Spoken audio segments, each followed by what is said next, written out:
Oh my God. Hi, everybody. Hey. Hey everyone. How's it going, Ellie? How's it going, Darrin? How's it going, Chad? And how is it going, everyone in Cyberland? Hopefully you guys can hear us and see us okay. Hi, Mark. Please feel free to use that question area just to let us know where you're from as well. And welcome to this lovely Thursday. Woo. Yeah, thanks for having us again on here. Awesome. Thanks, Mark. Mm-hmm. Mark. Right. I'm We still got a couple more minutes till we begin. Hi, Shannon from Denver. Denver. Woo. Denver in the hizzy? Is that still a thing? I'm still I didn't even know that was a thing. never quite officially made it to a thing. It was like almost there. Oh, someone's joining from Jamaica. Jealous. Whoa, that's cool. Hi, Delroy. That's awesome. Rainy England. Same thing here in Barrie, well, which is just outside of Toronto. It's very, very rainy right now. Yeah. Oh. Todd from Calgary. Hi, Todd. Whoa. Cool. That's awesome. Also, I just want to point out that we were like 2 minutes early when we started today. That's kind of like, that's epic. We had our stuff together today. We were on it. What is happening? The truth is, I just actually pressed the button and they weren't. No one was quite ready, but that's okay. You tripped and fell on the button. I tripped and fell on the button. We were supposed to be 2 minutes later. It's okay. I think we've all been there. Yeah. Let me, I should share my screen. It's 1 o'clock officially. And again, welcome everyone who's just joining. Let me just get my web page ready. Okay, can everyone see my Safari right now? Mm-hmm. So I can't believe it is week 6 of hands-on particles. Wow, I can't, like, we started at the beginning of June and now we're here in week 6. So again, Chad, Ellie, and Darrin, thank you guys for being a part of this. And it's been just great to share this journey with you. This week, in terms of hands-on particles, we're taking a look specifically within Cinema 4D at thinking particles and X particles. Is there anything specific we're covering, Darrin and Ellie, along the way of those particle features?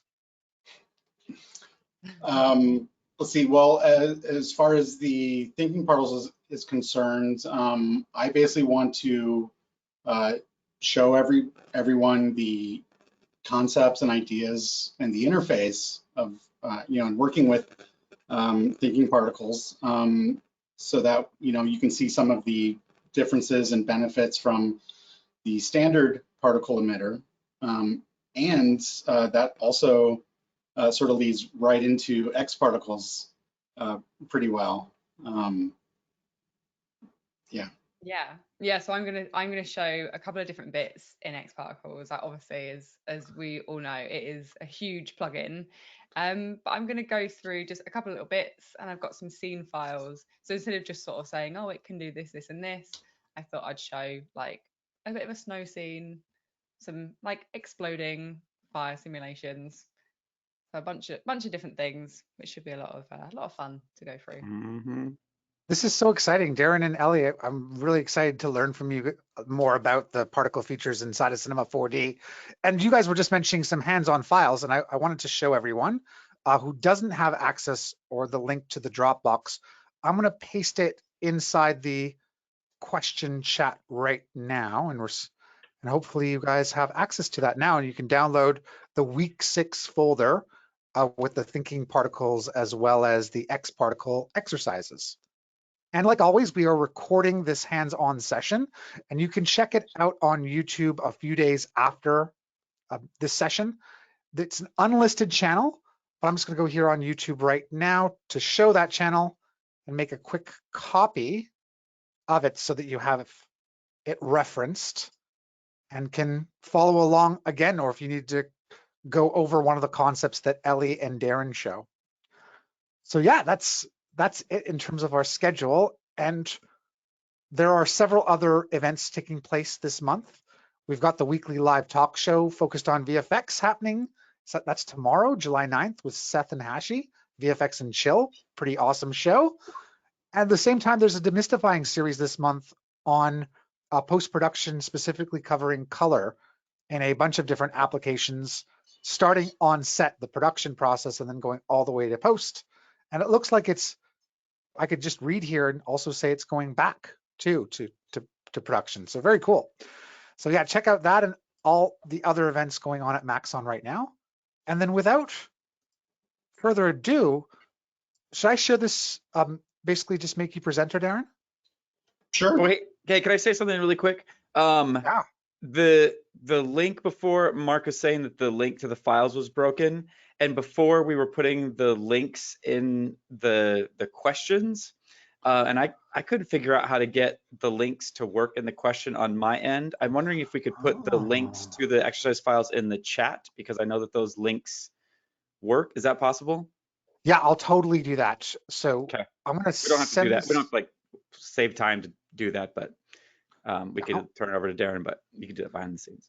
No, this is great. I'm going to send this over to Darrin, and Chad, at the same time, I am going to just take a look and copy that link to the chat and make sure everyone has access to it. Thanks for Sweet. bringing that up. Awesome. My pleasure. All right. Cool. Can you guys see my screen? Yep. Yep. Okay. So you see my picture viewer, and why does GoToWebinar window keep popping back up? Oh, because we were turning off our webcams so that you can have Gotcha. like all the spotlight. Oh, lucky me. We're still here for you. So yeah, so I want to show you guys thinking particles, and thinking particles is basically Maxon's next step from the emitter that we looked at last week. This guy, because this was, it's so limiting. So yeah, so what's the number one difference between the two? Well, thinking particles is based on nodes. Okay, so we have to know which nodes to use and which nodes connect to what to get certain effects and relationships. And so, this is one of the example scenes where the tip of the hair is emitting particles. This is actually in the asset browser. If you do a search for emitter in scenes, you'll see these guys. The one I have open now is hair TP, thinking particle, hair tip emitter.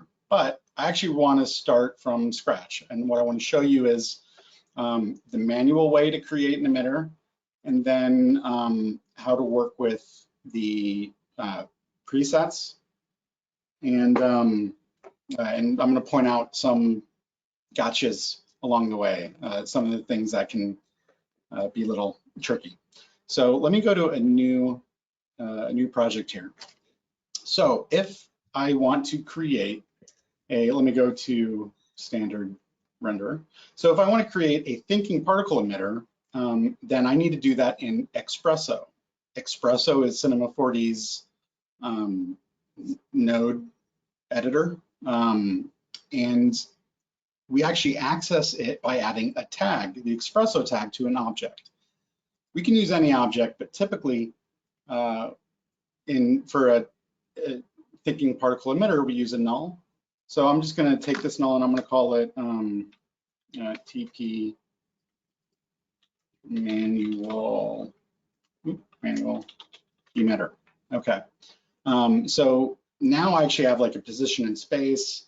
It can be rotated and, but no particles, right? So I need to add that Expresso tag. I'm going to right click on this guy or select it and go to tags up here. And then I need to go to programming tags and choose Expresso. So it's automatically going to open up the Expresso editor window, which I'm actually going to click and drag and dock down here. And I'm going to take my materials and put it here and the coordinate manager and put it there. And I'm just going to adjust the size of this stuff. Okay, cool. Now there's nothing in here so far. I'm gonna start out by adding the emitter. Where are the emitters here? Well, we can go to system operators. These are all the nodes, and here's thinking particles and all the categories of nodes within thinking particles. Now, I actually don't like doing it that way. I'd rather go over here and right click and go new node, thinking particles. Now the node that actually generates the particles is in the thinking particle generator group, okay? And the standard one is particle storm or P storm. So I'm gonna drop that in. And so like I can already see something. If I press play, then, oh, cool, it's working. So awesome, now I can move it and I can rotate it and great. No, I can rotate the null and I can move the null. But the emitter, this P storm, doesn't know that it needs to be linked to that. So I got to take this null, drag it into the Espresso editor window, and then connect, clicking on this little ring. This is an input within this node. I need to connect it to this red square. And when I release, I get all the output ports of this node that the emitter position input can connect to. And emitter position, so I'm going to go with coordinates, global position. So now you see that's where the emitter is. I can now move this emitter around. Yay.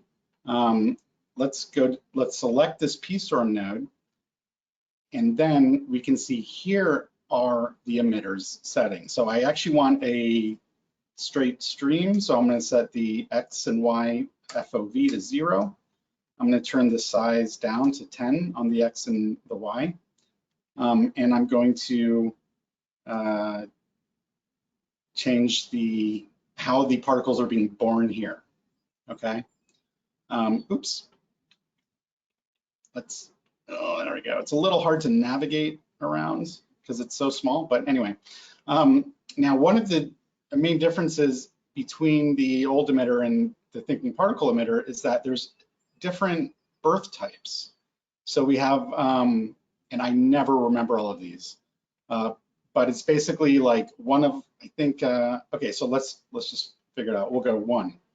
Okay, so there's 1 particle, that's count. So I guess it's always going, at the most, it's going to be outputting 1 particle. Then there's a per second and per frame option. So now if I go to rate, then it's, let me go back and go forward 1 frame. Oh, it's outputting 100 per second. So if I go to frame 30, I expect that there's going to be 100 particles, and I can actually see that if I go to the Simulate Thinking Particles menu. This TP geometry is important, we'll get back to that, but TP settings. And I can see there's a total of 104 particles. For whatever reason, there's 4 extra. I'm not worried about that. And then there's shot, and that is, I believe, per frame. Let's 31. No. Oh yeah, no, it's shot. Shot is 1. So if I go forward 1 frame, there's 2 particles. Yeah, that makes sense. Because there's at frame 0, there's already 1 particle in the scene. Okay, so shot is per frame, rate is per second, right? And count is just like overall for the project, I believe. But you can always right-click on a setting and do show help.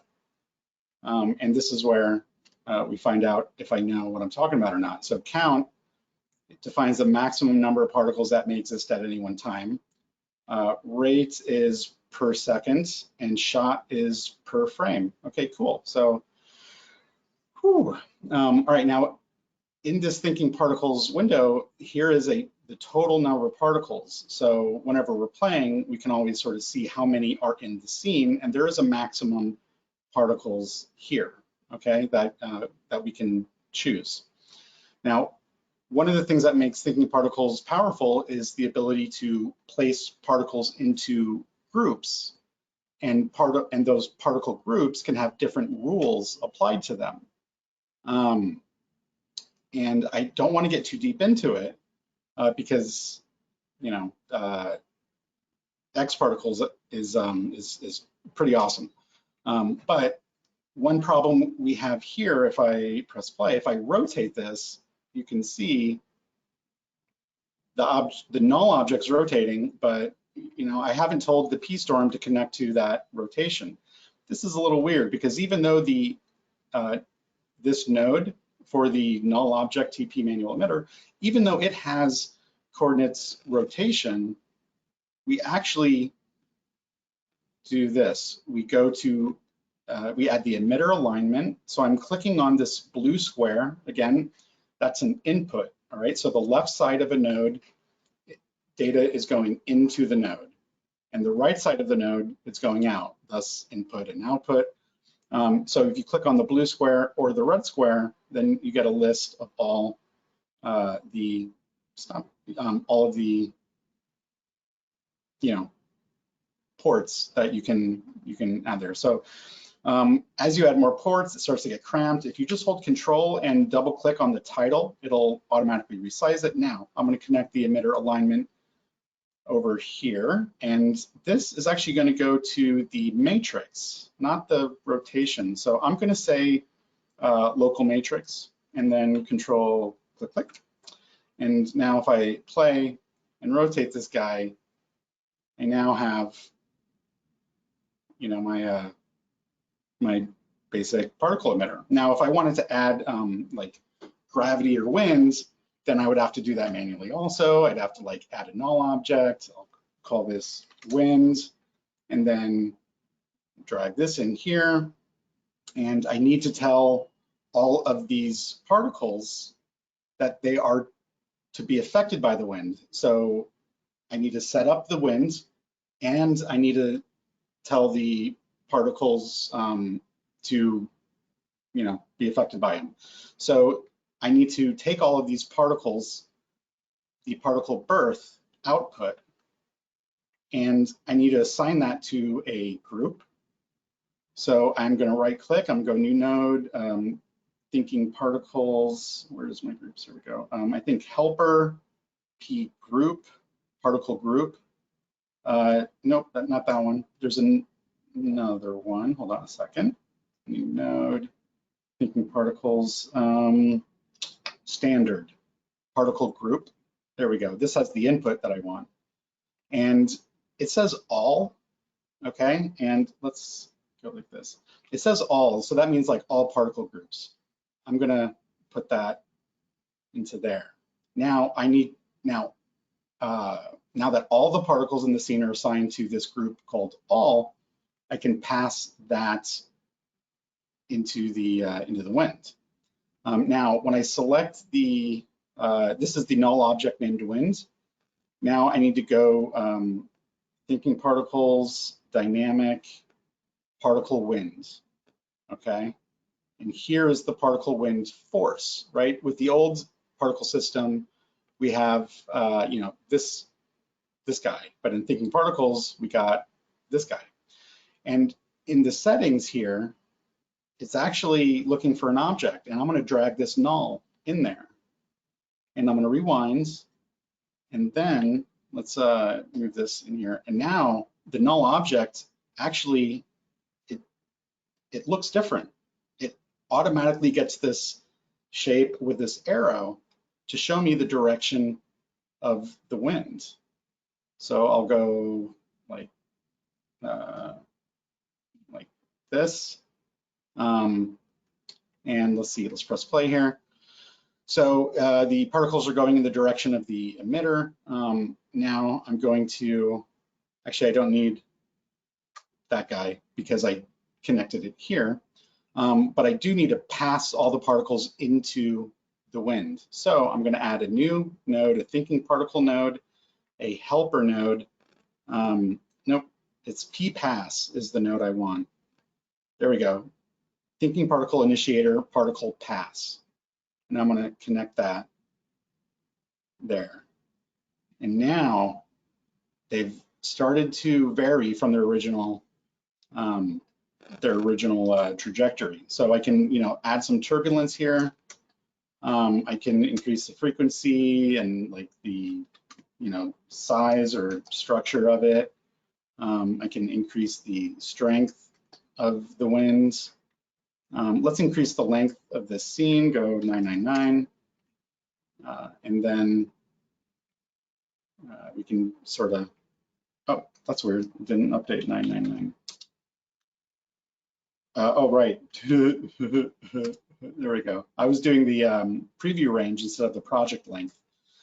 So there we go. Now we can see they're dying at a certain point. So in the particle storm, this is where we would increase the life, right? So I'd have to set that here. Now you can see how this is very manual, right? There are presets here. So what I could do alternatively is, let me go to a new project and go to my asset browser. Now I'm going to clear out my search here so I can show you where this would be. I believe, let's see, let me make sure I have everything on. I do, okay. So simulation is blank, that's unfortunate. So I'm gonna, I believe it's example scenes, features, thinking particles. And then we have documentation, example scenes. We have a dynamics example scene, effectors for like wind and friction and particle rotation. Let's see, we have the basic emitters. So there's like a surface emitter. I'm gonna get the standard emitter here, and I'm gonna double click on it to open that up. Now I actually get a complete scene here. All I really want is that TP standard emitter. So I'm just gonna copy that and go to my scene file and paste it. This torus is irrelevant.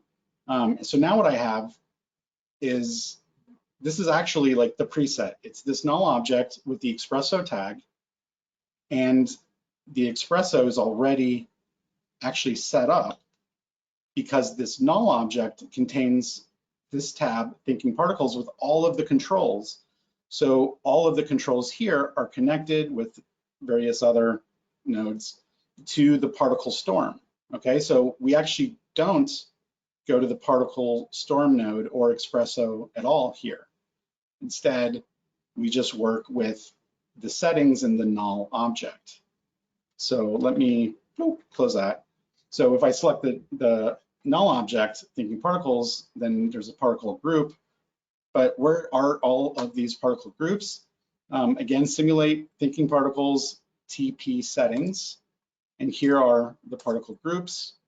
And we can add, but there can only be one parent. Everything that goes inside will be a child of all. And we can, set different colors to represent the different groups.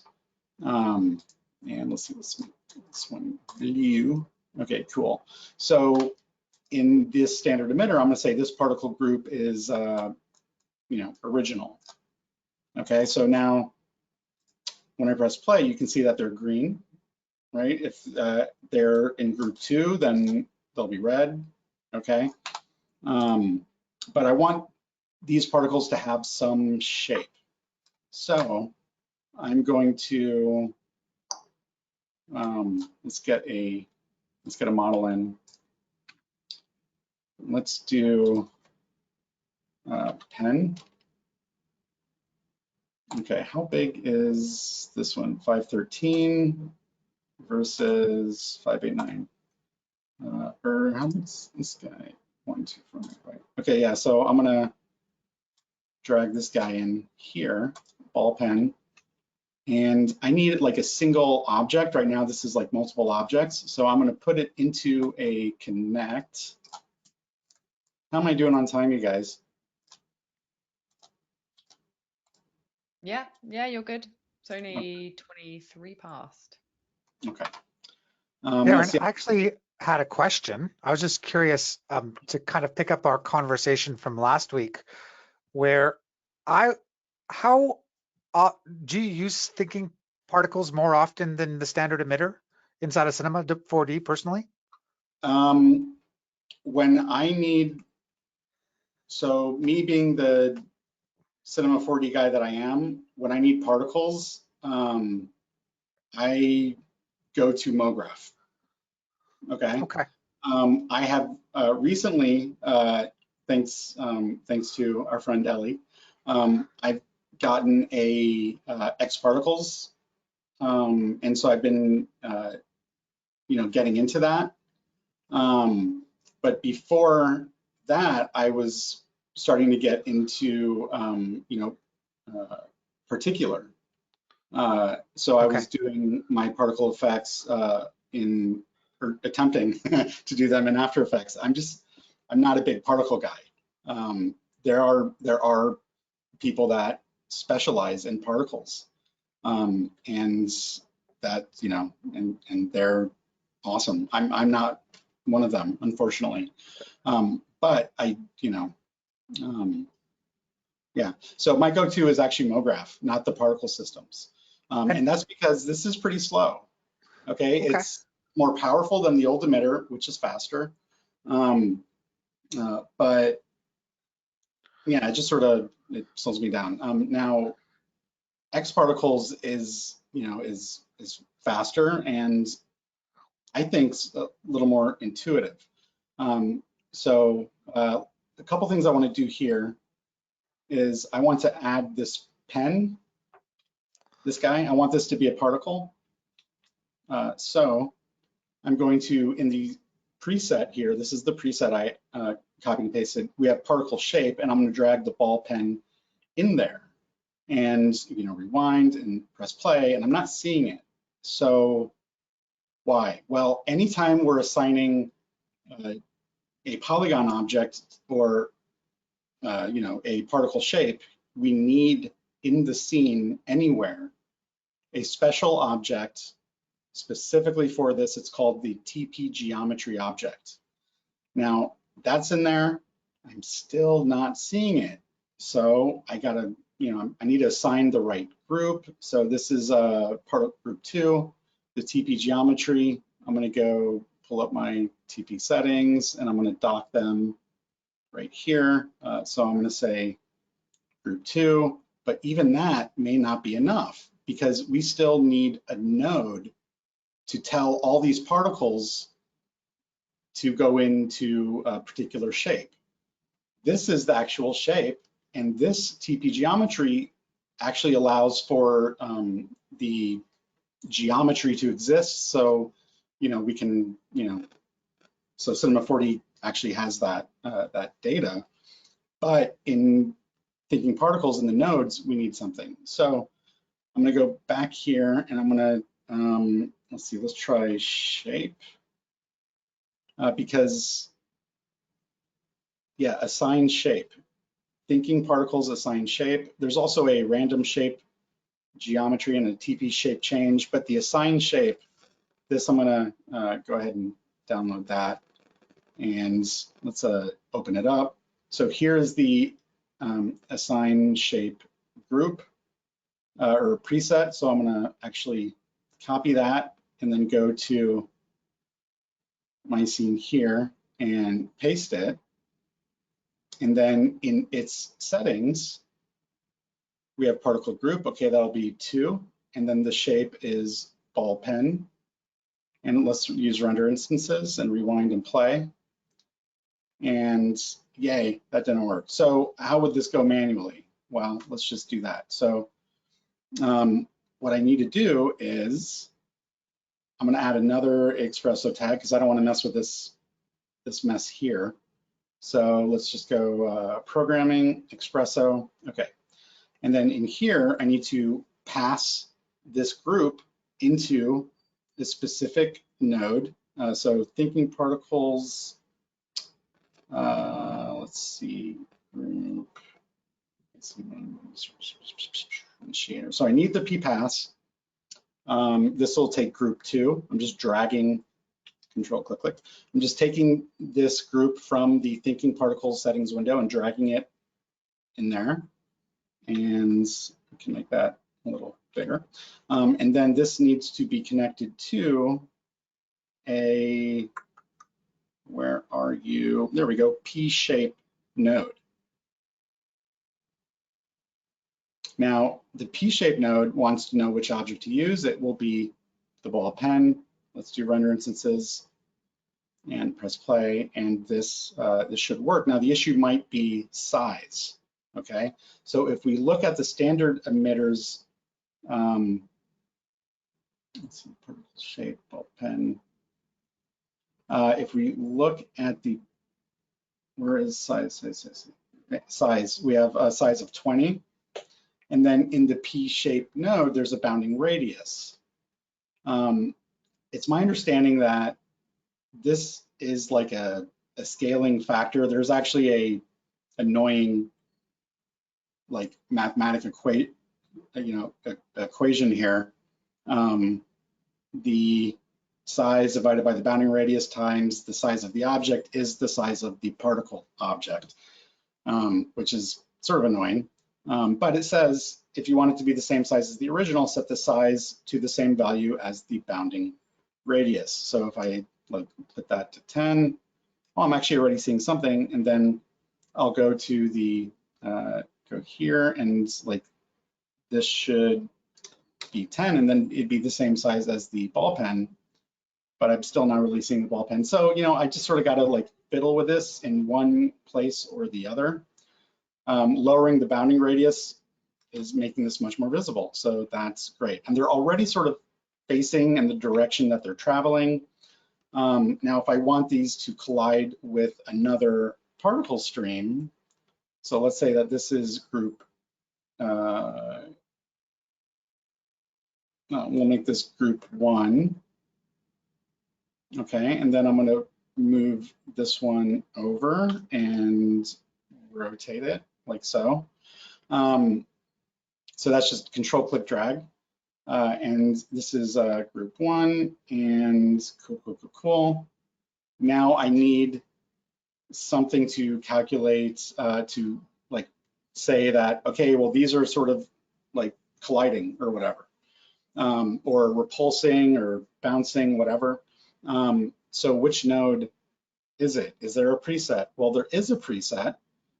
So I'm going to go back to the interaction, the thinking particle folders here. And let's see, is it effectors? Let's see, we have assigned shape, change, planar gravity. Where are you? Let's see, let's try interaction. I think, here we go. We have TP particle avoid, particle collision. I'm going to take particle collision, and I'm going to download that and open it up. And then here is a preset. I'm going to copy it and go to my scene and paste it. So in this preset object, we have just 2 groups to collide with one another. So I see red and blue. So group 2 will be particle group A, and blue is group 1. Let's just make this more obvious. There we go. So red and green, and already something has happened. Can you, here, let's go. Can you see, can you guys sort of see the difference when they start to get close? Yeah, it's like they're running away. Mm-hmm. Yeah. They become cowardly pens. It's kind of like flocking. It reminds me of Chad. You know what I mean? Like when the Exactly particles are in close areas. Particular behaviors, for sure. Yeah, flocking and Trapcode particular is what it reminds me of, Darrin. Mhm. Okay. You know, I was actually thinking it would be more like, oh, it's one of the new features. The hunter prey. That's flocking. It's like that's under flocking. So like Yeah, there's a predator-prey relationship that you can identify a system under the flocking simulation of predator-prey. Yeah. Cool. Awesome. Let's see. So there is a distance, and that's basically like, you know, around the particle. So we'll like turn that down. And, you know, we have like, because thinking particles, we can actually assign mass to the, you know, individual particles for like bounce and, you know, and stuff. You know, we can, you know, have this be dependent on the mass, but let's see, I definitely need more particles here. Hey, Darrin, another interruption. I got a good question from the chat here. Is it faster to do thinking particles with all this stuff, or is it, do you think it would render faster if you use like the basic emitter with dynamics? Which is faster? The basic emitter, Yeah. The basic emitter is faster because it's simpler.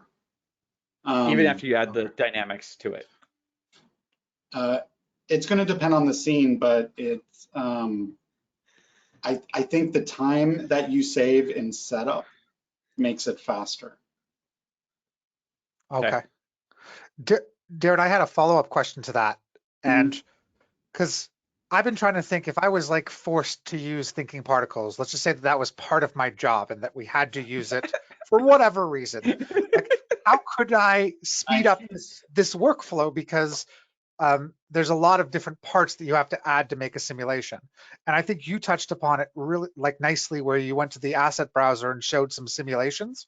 So I was curious, can you save, if you were to like start building these, would you save these simulations as like pre-setups in the Espresso editor? Or would you say, is there a way to save them so they're easily accessible in the asset browser, so that you could just go back to something that you previously built in order to speed up thinking particle workflows? Yeah, so we can actually do a number of things with the new asset browser. So if there's like a complete scene here that I would want to get back to and just sort of swap out the geometry for the particle, then in the asset browser, I would do add scene to database. Okay, so then you know, I'm actually going to click on this little gear, and then like I'll call this, you know, hands-on particles TP. Okay, thinking hands-on particles, thinking particles. We can assign whatever number we want, 0.1. And then this database is going to be preferences, and then it's automatically chosen this category of interaction because look, that is what is selected here. Now, cool. Now I can click on this, I can clear that out. So it's uncategorized and hit OK.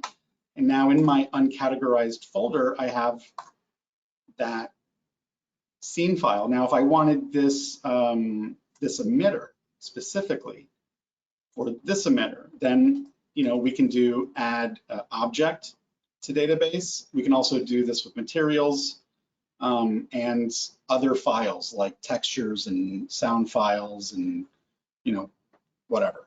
Okay. And yeah, and the cool thing is, like, if we like make a change, so like, let's say I, you know, delete all of this stuff. So I just have just this basic stream with the pen. Then what I can do is I can make a version, a new version. So you know, I have this all here. I got this selected. And then to actually see the thing on the bottom, you have to click on this little icon here. And then you'll see info, but you want to go to versions, and then that little plus, you click on that, and then this will be yeah, 0.2. It automatically incrementally ups that. So I'll hit OK.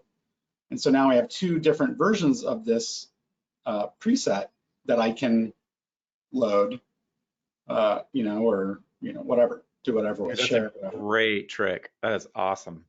Yeah, and this is really awesome, especially with like, you know, materials, because I found that as I'm like going through some like free material packs that I've downloaded and updating them, that I've needed to create new versions because the original one didn't come through very well anyway.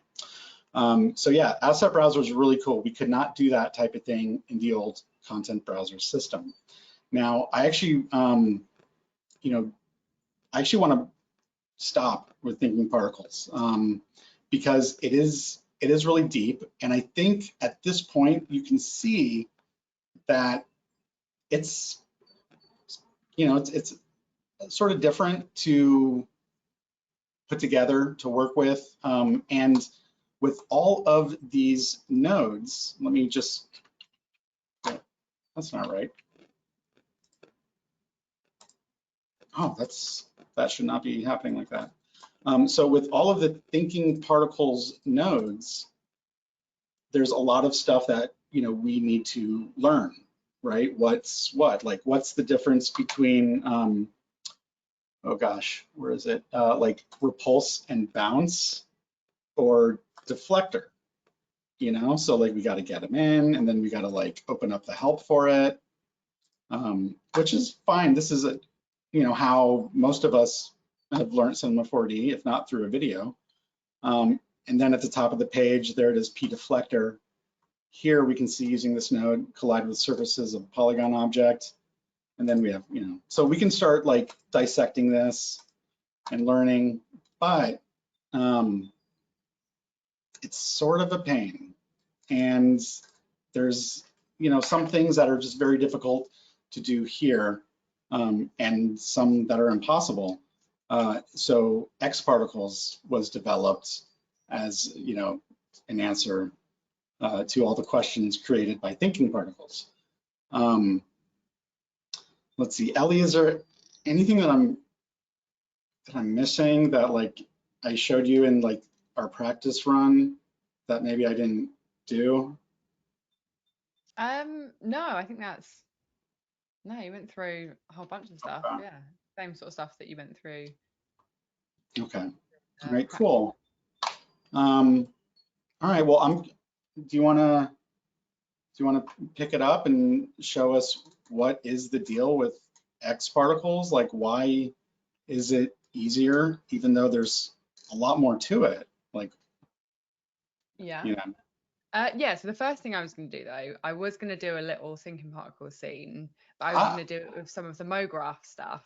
Cool. So it's like a bit of a easier way of using thinking particles inside of Cinema 4D. So that shouldn't take too long, and then we'll get into the juicy stuff, which is I love it. right. Let me just where am I here? Show my screen. Right, let me know when you guys can see my screen. Oh, there we go. There it is. I Cool. see it. Cool. Yeah, Ooh. so yeah, thanks Darrin for going through all of that amazing stuff. I think when you did the practice, you basically were teaching me it, because I've only really used thinking particles like within Mograph. I guess maybe it's like a cheat way of using thinking particles. So I thought I'd do like a little setup, which kind of looks something like this. And it's not going to show it because I'm not on my tracer. Let me do that again. So yeah, basically we're kind of generating thinking particles by using a matrix object, which is one of our Mograph generators. So instead of having to worry too much about kind of using the Espresso node editor, we're going to use it, but we're going to use like 2 nodes to kind of connect it to some force, and then we can use fields to create these really interesting looking results. So I thought this would be a cool thing to show, because it shows a cool purpose for thinking particles that doesn't involve you knowing every single node or how all the nodes work. And then we'll go into X particles and make some make some cool stuff. So yeah, I did a quick render of this actually. Oh, did I? Where is it? And yeah, I haven't got the animation, but it looks something like this. So it's quite a cool effect. And That it doesn't is. take too long. Cool. Right. So I'm going to do a whole new scene, and we'll just build this from scratch and have a look at how we can generate thinking particles using Mograph, and how we can use like the Mograph like effectors and fields to mess with them. So right, really quickly, I'm not going to go. As I'm building the scene, I'll go slow during some of the bits, and then I'll kind of just speed through some of the rest. But I've got my little mouse clicker on, so you guys can hopefully see it a little bit easier. Right, let me just make my little torus. So this is the shape that's gonna kind of be used to generate my thinking particles. We get a nice little little squishy donut going on. We like that. Right, I'm just gonna up my segment so it's nice and smooth, so it looks nice. And let's get a good little angle. Okay, cool. So yeah, so up in this menu here, we have all of our Cinema 4D Mograph tools, and we have our generators, which are green, and we have our effectors, which are the sort of like blue purple. And we have a matrix, which at first glance you might think looks a bit like a cloner, but it actually allows us to generate thinking particles, which is really cool. And so if we change our mode, because what we want to do, we want to generate thinking particles on our kind of torus donut shape, or any shape that you have, any object that you have in Cinema 4D. And so I can change my mode to object, and this is going to give me a file path to drop in my torus. So I'm just going to drop that in there. And we now have these kind of cubes all over our torus, and these are our matrices. So these hold information, but they don't actually render. But we're not worried about matrices. We don't want those. We want thinking particles. So under generate, at the moment, we're generating matrices. We can actually just generate thinking particles. What? And then I'm just going to hide my matrix, because we don't want to see our matrices. We just want to see our thinking particles. And so what it's doing, if we take a look inside our matrix, we are basically using kind of the torus, and we're distributing thinking particles on the surface of our torus. And that's what I want, because I want them to kind of eventually move across the surface and create this really cool looking shape. But you know, there are a bunch of different distribution options. You can have vertex, polygon center, dependent on the kind of effect that you're going for. And we also have this count. So at the moment, I'm just going to put my count on 250. And so I now have Elly, 250. Yeah. I'm sorry to interrupt you, but can you show the help page for the distribution setting? Because the image that comes up, I think is really valuable for us here. It should have gone right to that image. Let's go down. It's the one with the head. Okay. Yeah. With the head. Yeah. Try that again. Distribution. Show help. That's weird.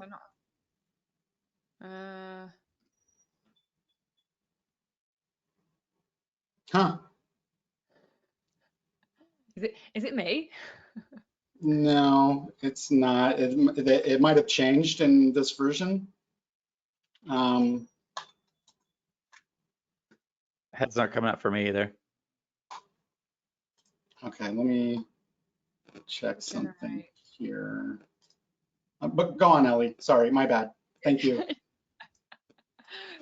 Okay, cool. Yeah, so our count is where we can, you know, choose the count of our thinking particles. So for now, I'm going to leave it on 250, and then we might be able to might adjust this later on and see what we think.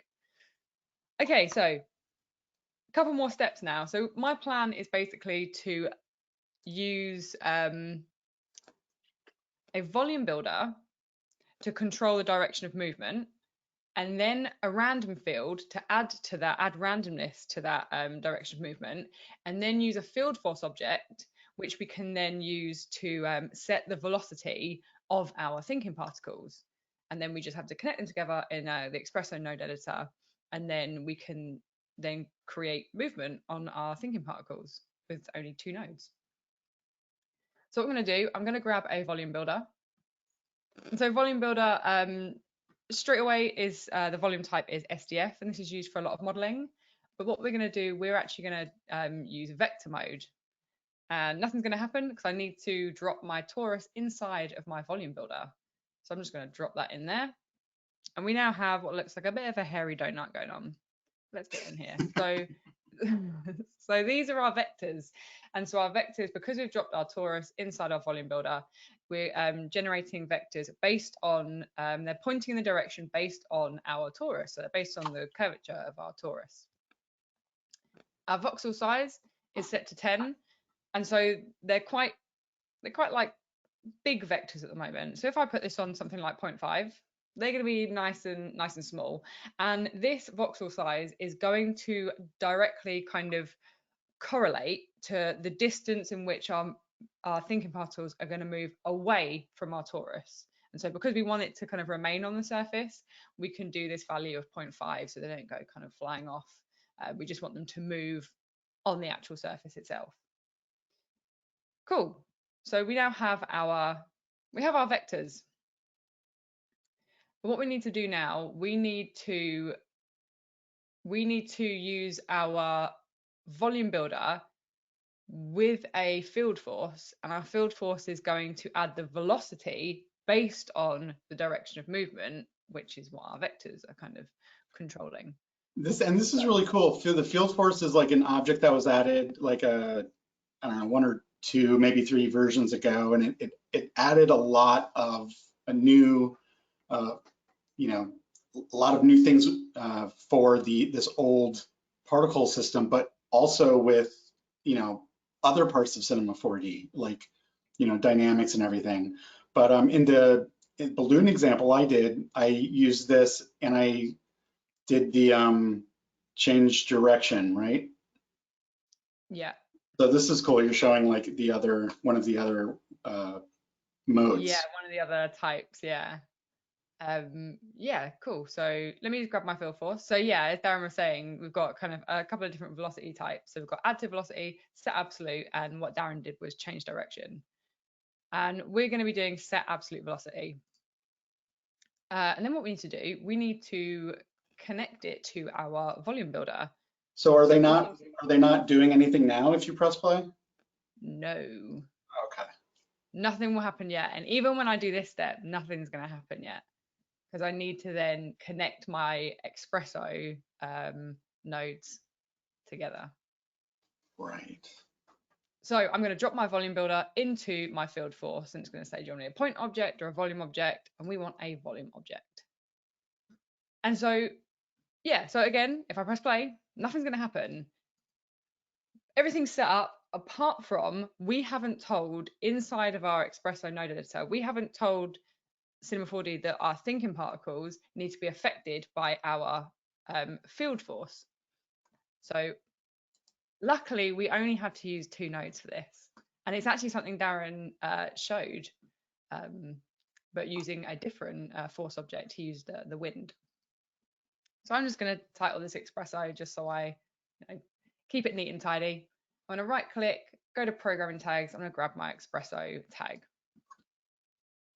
Right, so all we need to do is connect our kind of thinking particles using the p-pass to pass them into a force object, and that's going to be our field force. So we're going to right click, thinking particles, TP initiate a p-pass, and then the only other thing we need is our thinking particles TP dynamic, and it's our force object. We need to make sure we drag and drop our field force. So we're telling the Espresso editor that the force object is the field force. So I'm just going to drag that on there, and we can now see it says field force in there, or we could have, dragged it in here if we wanted to. And then I'm going to connect these together, and then we get some movement. So I don't know if you saw, but they slightly move, and that's good. That means everything is now connected together. And so now what's happening is our thinking particles are kind of, their velocity is being set by the field force, and their direction of movement is being set by the vectors in the volume builder. This is where we can take advantage of one of the other Mograph kind of tools, which are our fields. So if we come up to our fields menu, so up here we get access to all of our fields, they're these nice pink color, and I'm going to grab a random field. And because I want my direction of movement to be kind of random, I need to make sure I put this inside of my volume builder because it's my vectors that are doing my direction of movement. My field force is just doing my velocity. So let's go into our volume builder and we're going to drag and drop our random field into here. By default, the creation space is set to box, which is why we have this little kind of box in here. So it's not actually looking at the object below, which is a torus, but really easily, all we have to do is just go to objects below. And so now, I don't know if you saw, maybe if I make this a little bit longer, we can see this a little better. If I switch that off and switch it back on, we're now getting this kind of random noise pattern on our torus. The only other thing I want to do really quickly is set this mode to cross, just so those blending modes are all good. Right, so now what we have is our random field, sort of our random mode is set to noise, and it's kind of using that noise shader, I think, to then kind of change the direction of our vectors. So we can now see we have this like cool little pattern going on. And so now what should happen is the thinking particles will then move across the surface based on this kind of random noise pattern, based on the way the vectors are pointing. So let's just play this through and see. Okay, so they're not really moving that much, and that's because I've left my strength on 5 in my field force. So that's not, that's not very strong. So it's kind of struggling to move. So let's help it out and give it a strength of 100. Now let's play this. So now they're sort of basing their movement on this noise, on this random field. What I'm going to do, I'm going to scale this up just so we create some kind of nice, smoother, larger scaled movement. And we can really see how this is kind of, how these like thinking particles are moving by using another Mograph generator, which is the tracer. So sort of similar in X particles where you can have trails. We can kind of do the same thing by using the tracer. So because our matrix is what is kind of generating our thinking particles, we need to make sure it's the matrix that's being kind of used with the tracer. So let me just make sure I have it selected and then come into our Mograph menu and we can grab the tracer. And it's good because it's dropped it in there, but if not, you can just drag and drop it in, make sure it's in the trace link. So now, as we play it through, let me just up my frame so we can kind of see it a bit better. Oh, it's messed up now. There we go. And then we're just getting this. Those orange lines is the spline that the tracer is making? Yeah. Yeah, so it's tracing, the movement of the thinking particles in the matrix. And then, these lines are then just the tracer lines. That's cool. So it's quite like a cool, I thought it was quite a cool thing to show because I know like thinking particles is probably quite like daunting because like you said, Darrin, you have to kind of know all these nodes or like kind of research them. But if you know a bit of Mograph in Cinema 4D, which I know a lot of people do, it's like, it's one of my favorite things to mess with, then you can kind of use the Mograph setups with like the matrix and generate thinking particles, and then it's just like a nice way of kind of using thinking particles without having to kind of dive too much into it. Yeah, I mean, it's like this, there's so many shortcuts here. One, you're using the matrix object to get thinking particles, but you're also assigning a shape for those particles, to, be put onto, right? Yeah. And that's faster this way than by doing nodes. And you're, and the effect you're getting here, which is so visible with the tracer, I don't even know how I would do that without the field force. And this field force works not only with particles, but it also works with rigid body dynamics and, cloth and soft body dynamics, and so it's very cool. Yeah, it's quite a cool effect, and it can always, like, this pattern can always be changed based on kind of like the random field noise. You have your normal like Cinema 4D noises, so you can use even, I think I've used like cell before, and I've created like almost, what do they call it when I don't even know what it's called now, you know, when things go like, and they, like, the wires look like they're all cubed and everything. Network, is it XP network? Might be. Oh yeah, yeah, yeah. Yeah, that was like the worst explanation ever. No, but Just we, kind of just yeah. nod with me, guys, and be like, yeah. So Elly, Shannon was wondering if the field force is kind of like turbulence in XP.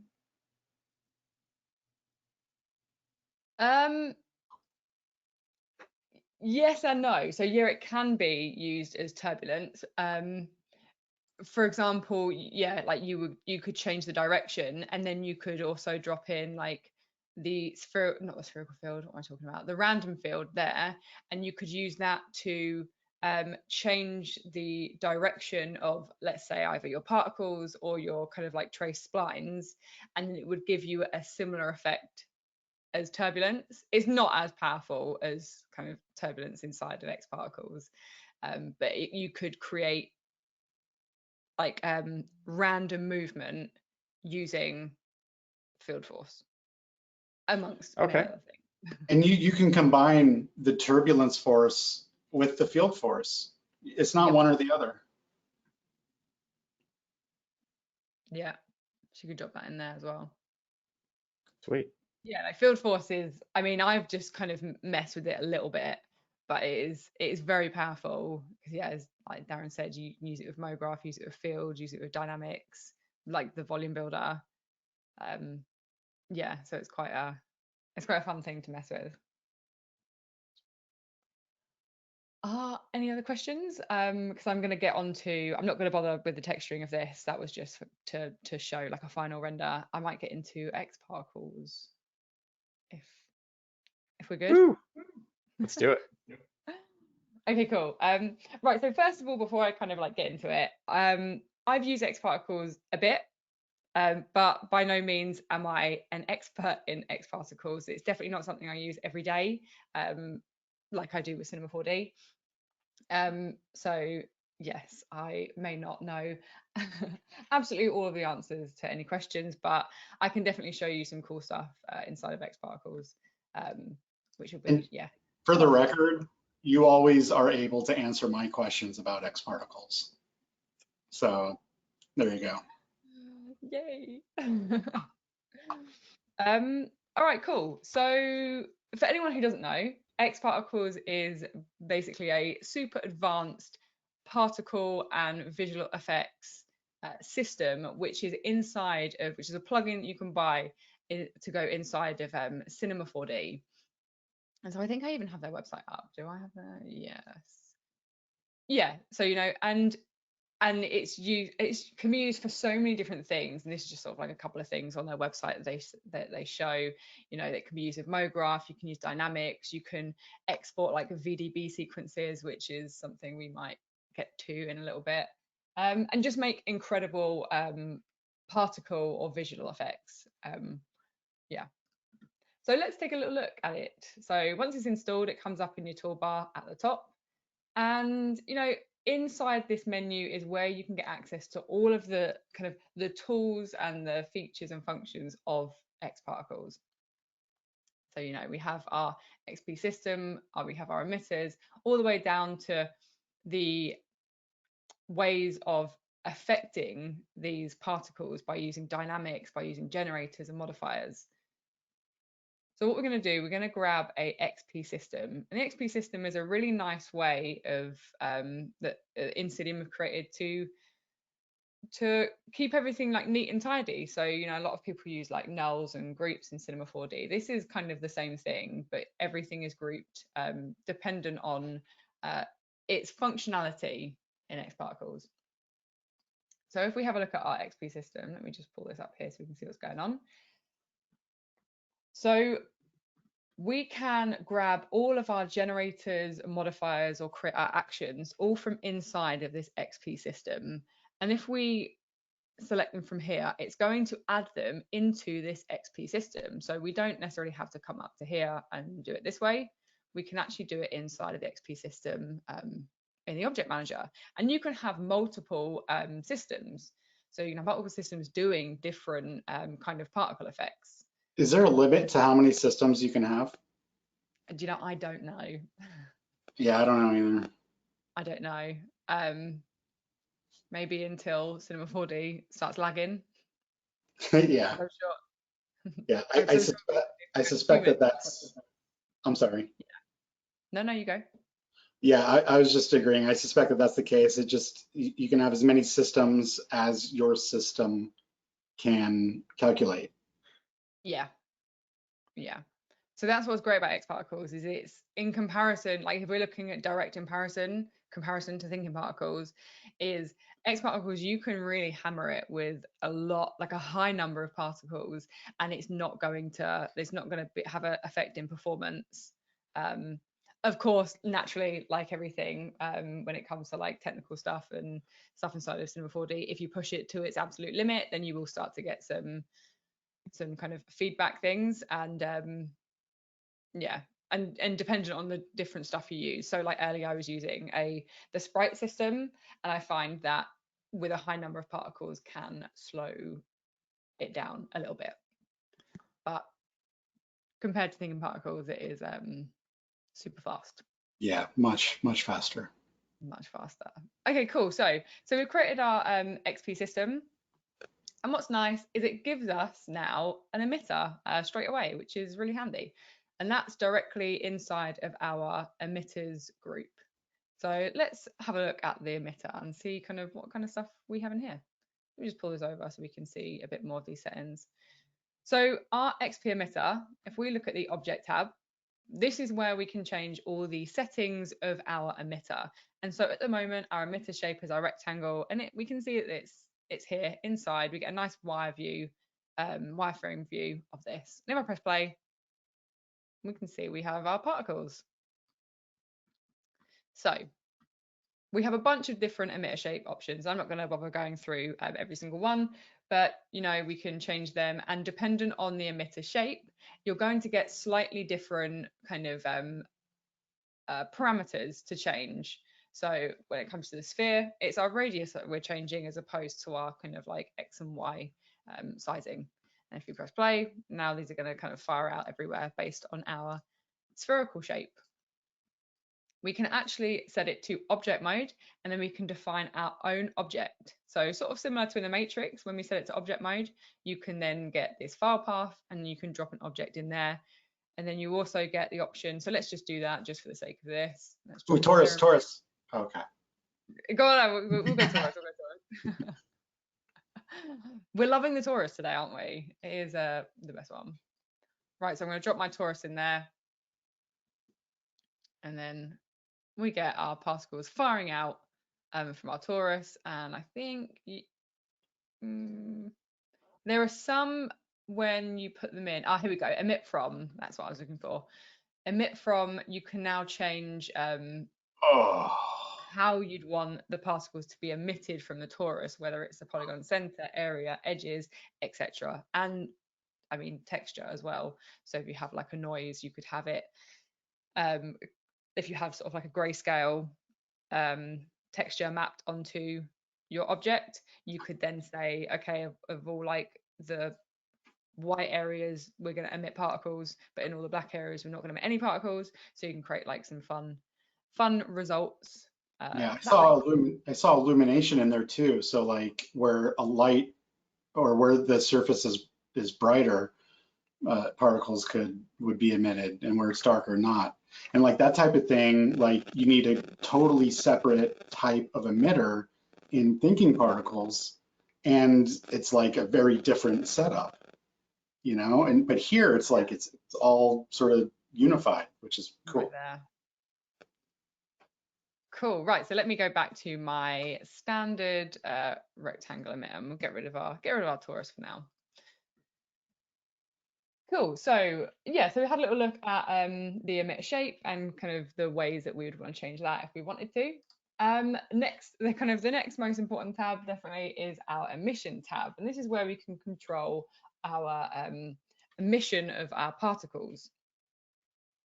So we have this emission option here, and if we drop this down, so this was sort of similar to the one Darrin was showing in thinking particles, where you have like count, rate, and pulse. There are just a few more here. So with the rate option, that's what we have as default. If we just play this, what it's doing is it's doing a birth rate of 1,000 frames per second, and it's emitting them on all frames, and then they have a full lifespan. So we can just kind of change these settings if we wanted to. So let's say we wanted our emission to start on frame 30. So I'm going to increase this, but then we want it to end. We'll keep that on 90.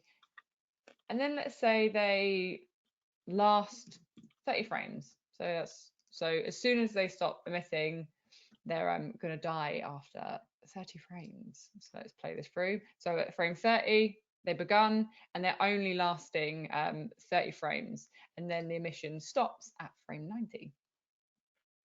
So lots of like useful settings in here that you can kind of use to control the emission. We then have pulse. And so if we kick this off, what's happening is, so because I still have my, let's do emit all frames just so we can see that, and let's have it on full lifespan so we can see it a bit better as well. So now what's happening is every 30 frames, we're having 1,000 particles being born into our scene. Elly, could I ask a question, or actually just add something? When I was kind of playing with X particles, one thing I discovered coming from like particular and form is that it can essentially be like particular and form combined. Like if I'm correct, there's like an option under emission where you can like set it to shot on an object and then ask, or there's a button where it's like stick all particles to a form of the geometry, and all of a sudden you have a form-based object like Trapcode form, but inside of XP particles. Yeah, Or so X particles, I mean. Let's grab our good old torus again, and then go back to our emitter. So yeah, what Nick's saying is we set our emitter to object. So we're going to drop our torus back in, and then stick particles to source object. Is that? That's what I was referring to. Yeah. Cool. And then we've got it to shot.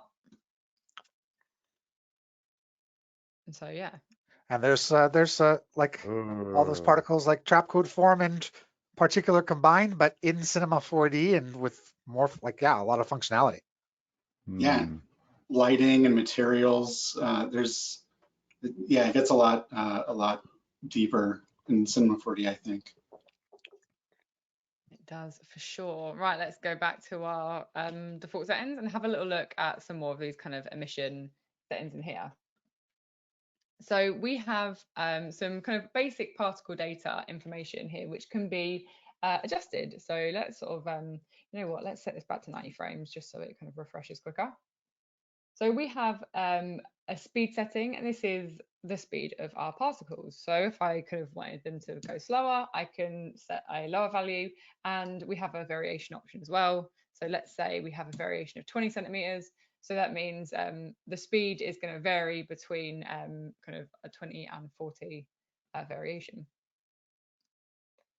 The important thing to kind of mention with this particle data is, for example, we're going to do a little setup in a minute where we look at some snow falling. And when you use things, some modifiers, for example, gravity or turbulence or a speed modifier, it is going to overtake this basic particle data.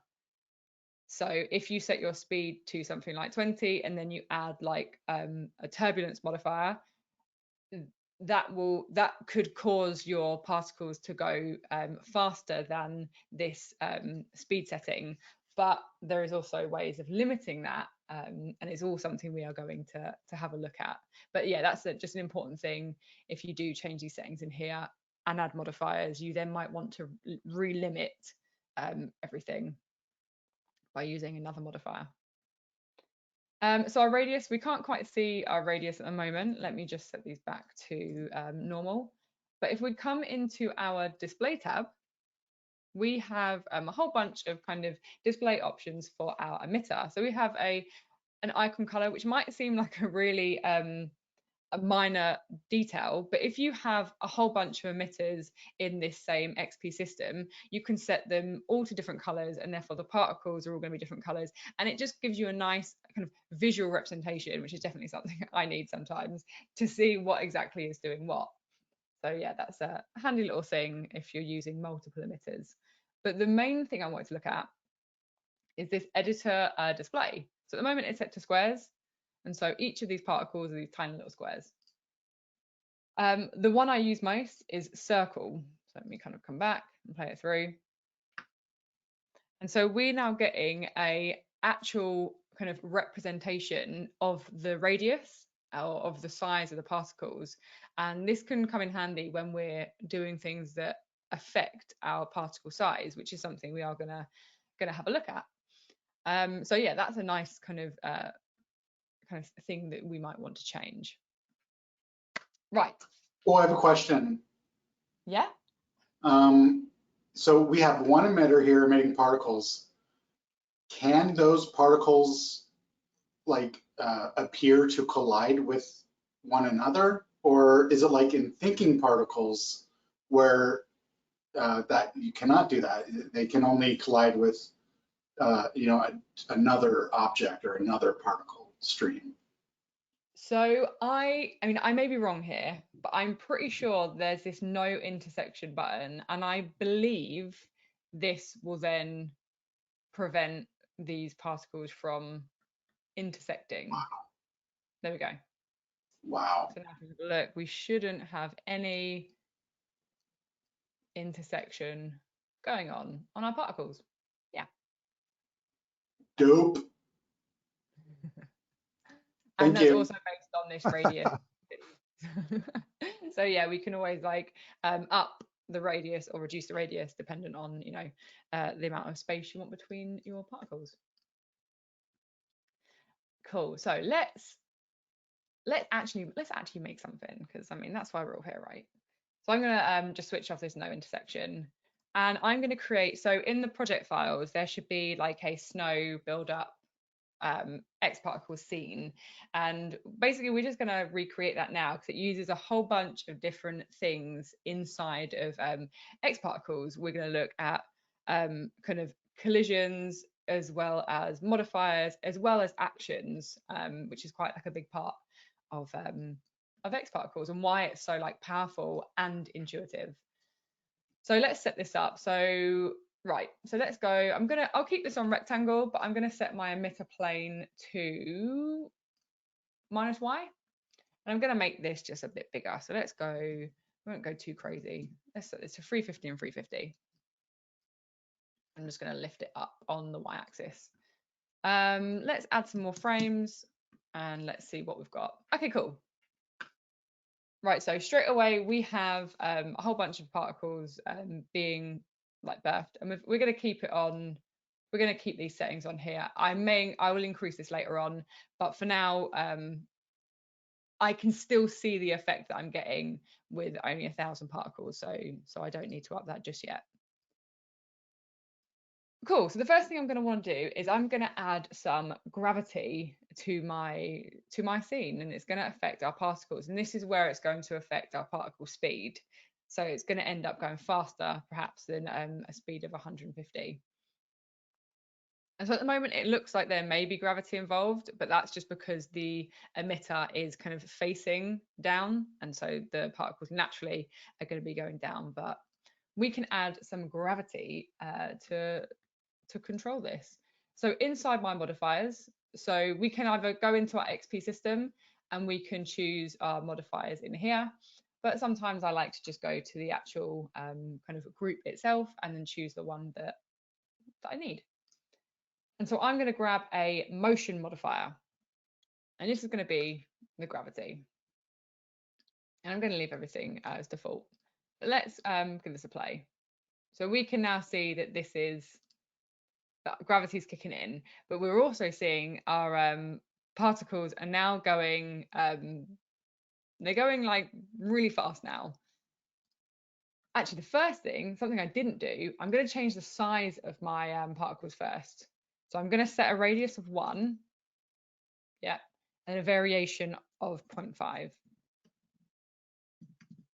So now as you play it through, so now we have, you know, some particles that are a bit bigger and some a little bit smaller. And this will be nice when we turn them into like our snowflakes. We're going to have some varying size snowflakes, which is nice and, you know, more realistic to the real world. Right, so what we want to do, we don't want these to be falling at this extremely fast mile per hour. So we can actually use a speed modifier to kind of clamp our maximum speed. So our gravity is still going to kick in, but it's not going to kind of go this this crazy speed, because snowflakes fall nice and softly usually, don't they? Because they're nice and light. So let's go into our modifiers, and then it's another motion modifier, and that is going to be speed. And what we can do, so we're going to leave these as they are, and we're going to set a speed value. No, we're not. I'm just going to put that on 0, and I'm going to clamp my maximum speed to 200. So now we're not getting that kind of crazy speed. All we're getting is all of our particles moving at a maximum speed of 200 centimeters. What we can also do, so naturally, I guess a bigger snowflake will probably fall at a faster speed than a smaller snowflake because it's heavier. And so we can actually use mapping to control the speed based on the size of our particles. So if we go into mapping, we can kind of like add a mapping option. Let's add that. So, right, what we want to do is we want the parameter to be our particle speed maximum, because that's what we just set inside of our speed. We just set our clamped our maximum speed. So we want our particle speed maximum to be mapped to the radius. So dependent on, it's going to be, you know, if it's bigger, it's going to go faster. If it's smaller, it's going to go slower. So we can do that to our radius. And our range min can be 0, and our maximum range is 1.5 centimeters. And the reason it's 1.5 is if we go back to our emitter, we can see in our basic particle data, so our speeds are relevant now because we've got gravity and speed controlling that, but we have our radius, which is set to 1 centimeter, and we have a variation of 0.5. And so our maximum particle is going to be 1.5. And that's why in the mapping, we have our max as 1.5. So now, when we press play, we can see that our larger particles are falling faster and our smaller are falling slower, which is, you know, nice and accurate. Right, so we're actually going to add some turbulence now. So I think it was Sharon that was saying about turbulence and thinking particles. We're now actually going to add some turbulence inside in our modifier. So let's go into motion modifiers again, and we're going to grab our turbulence. Cool. So let's play this and see what's happening. So we're getting some nice movement. So the important thing to mention is similar to in Cinema 4D, the X particles reads everything in the objects manager in order, and so it's doing those things in the particular order that they are in. And so if our turbulence was kind of a bit lower, is this going to work? So okay, so yeah, what we'd need to do, so we need our turbulence to be below our speed, because if our turbulence is above our speed, and if we set like some crazy strength value, it's going to overtake the speed clamping value. So we want to make sure that our turbulence is below our speed. Cool. So of course, this strength is a little bit too crazy. So I'm gonna kind of reduce this down a little bit because we just want like some nice like additional turbulence, like it's kind of being blown in the wind a little bit. So then what should we set this to? I'm not gonna lie, I don't remember what I ended up with, but if you have the project file, then you'll be able to see that. And we have varying noise types. So just to demonstrate, I'll show curl, but we wouldn't naturally use this for things falling because we're getting that crazy kind of like curling turbulence effect going on. But it's cool to show. So let's go back to maybe standard. Yeah, we just have some nice little bits of movement. I might even drop my frequency because it's a little bit too hectic at the moment. Cool, right. Any questions on anything? I think we're good. No questions. Good. I'm into it. Cool. Cool. Sometimes I forget to stop and ask, and I just kind of keep going. So I'm trying to get better at asking for questions. Actually, a minute ago, like when you first applied the XP turbulence and you dropped down in the stack, like your noise was like way stronger, and you were like, "Oh, this is like too much noise." But I didn't catch like what it did. Like when I shifted my like the stacking order and put turbulence at the bottom, it didn't give me that like ridiculous swirling. But it's not great for snow, obviously. But I mean, it was a gorgeous effect, and I was like, I think I missed something there. You know what I mean? Did you up the strength? So when it went crazy, that crazy turbulence effect, I had the strength on 100, and so yeah, it's a really cool effect. So yeah, just up the strength. That, yes. And yeah, you could even up the frequency as well, and the kind of the frequency at which that kind of turbulence effect happens will go like crazy. But yeah, it's great. It's really like cool to mess with. But yeah, I'm keeping it low just so we have that nice little bit of movement on our little snowflakes. Cool. Thank you so much. No worries. Cool. So let's look at like some like collision stuff now, and eventually look at some actions, which are going to be a lot of fun to kind of mess with. Yay! Yay. Okay, cool. So let's look at like how we can collide this with a I ended up using like a landscape. It's just like a nice cool effect. And I'm going to switch off borders at sea level, and let me raise my emitter up slightly. Okay, so right, let's play this. And our particles are, flying through our landscape, and that's absolutely fine. That's what we expect to happen. And that's because we haven't set up our collision. So if we come back to the start, because that's quite an important thing as well for X particles, if you make some changes, make sure you kind of always go back to the start of your timeline just to make sure it kind of refreshes and uses those changes. So what we can do, because we want our landscape to be kind of colliding, or our particles to be colliding with our landscape, we can use some X particles tags on our landscape. And it's really nice because X particles is really kind of written for Cinema 4D. So inside Cinema 4D, you right click, you have access to all your tags. And if you're using dynamics, you have a kind of a collider body tag. Well, X particles is really lovely. So you have your X particles tags in here, and then we have an XP collider. So it's even kind of named in the same way. So if I check that, before we even look at the settings, let's just see what it's doing. So our particles are now colliding with our landscape. And this on its own, I think is really cool. So if you were creating like a rain scene, and maybe like the floors filling with puddles, like this straight away is how you'd want to do that, and it would look pretty cool. Before we get into kind of any changes, let's just have a little look inside of this tag. So we have a couple of settings and words that we recognize from dynamics inside of Cinema 4D.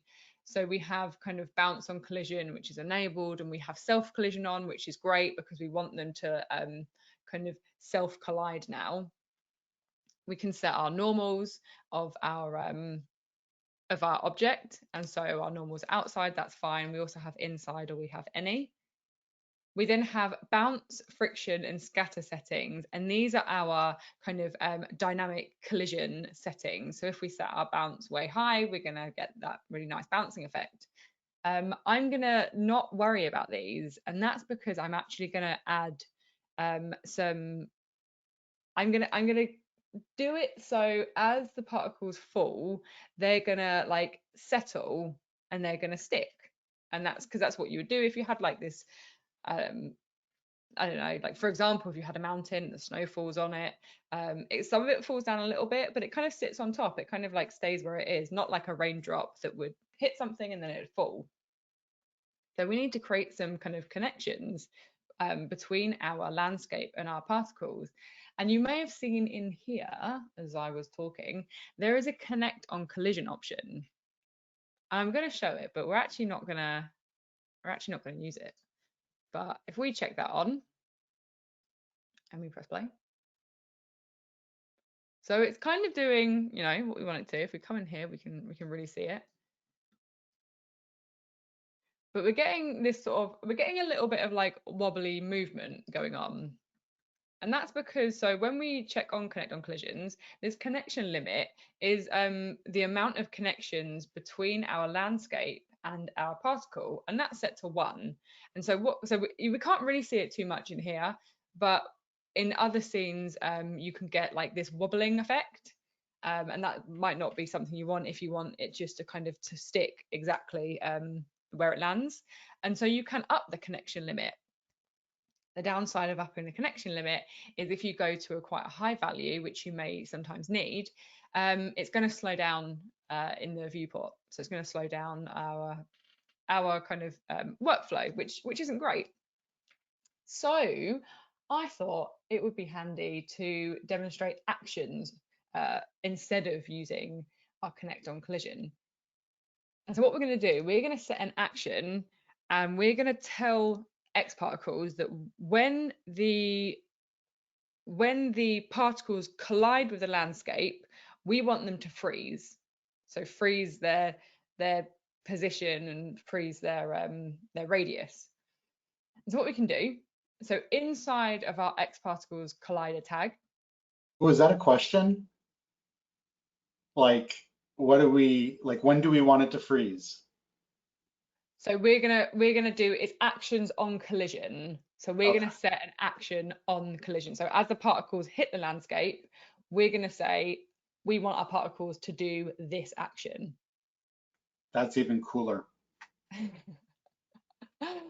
Cool. So all we need to do is hit this add action button, and then we're gonna get an action. So we have an action type. So you know, object actions, control modifier actions, etc. We want, I believe it's a direct action, and then we want our particles to freeze, to stay where they are. So if we go freeze, I'm gonna just drop that and make it a child of my actions. And so now, let me just make sure everything is all good. What should happen? There we go. So we've set up a freeze particle action, which is based on collisions within the collision tab. So in our collider tag, we have an action on collision. So as the particle hits the landscape, it's going to look at this action and it's going to freeze our particles, which is great for what we want when it comes to like settling snow on this landscape. We want it to just kind of stay there. Okay, right, let me think of what I'm going to do next. Okay, cool. So we have our kind of snowfall going on. Elly, I was actually curious with the actions. Mm-hmm. You added that action from the collider tag, am I correct? So that was where the add action button was. Yes. If you went into the XP system where it says actions at the bottom of the list, yeah, you can add an action from there too. But do you have to basically then feed it the tag, or is it just much more complicated to connect it to that collider tag, just out of curiosity? So the reason I did it from the collider tag is because it then sets up what the action is going to do. Also, what's going to trigger the action. And so if I just set freeze particles on action, I would then need to have set up what would have triggered that. And so this automatically sets up action on collision. So as soon as there is a collision, it knows to then look at that action. Got it. Okay, cool. So let's do another action.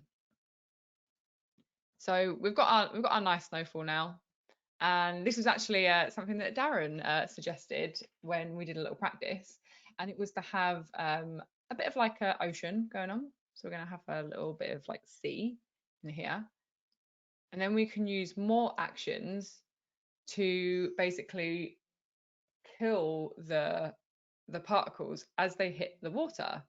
So kind of they're gonna hit the second this first plane, and we're gonna set up an action that means they get killed, unfortunately. So let's do that.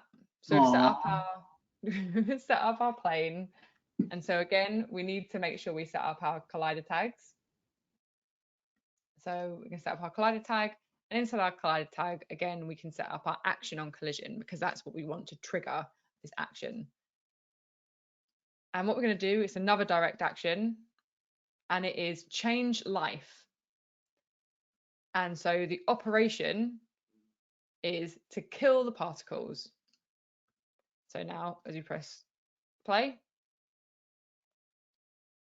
so then like our snowfall particles are now landing on the landscape and are kind of sticking to it, or they're freezing to it.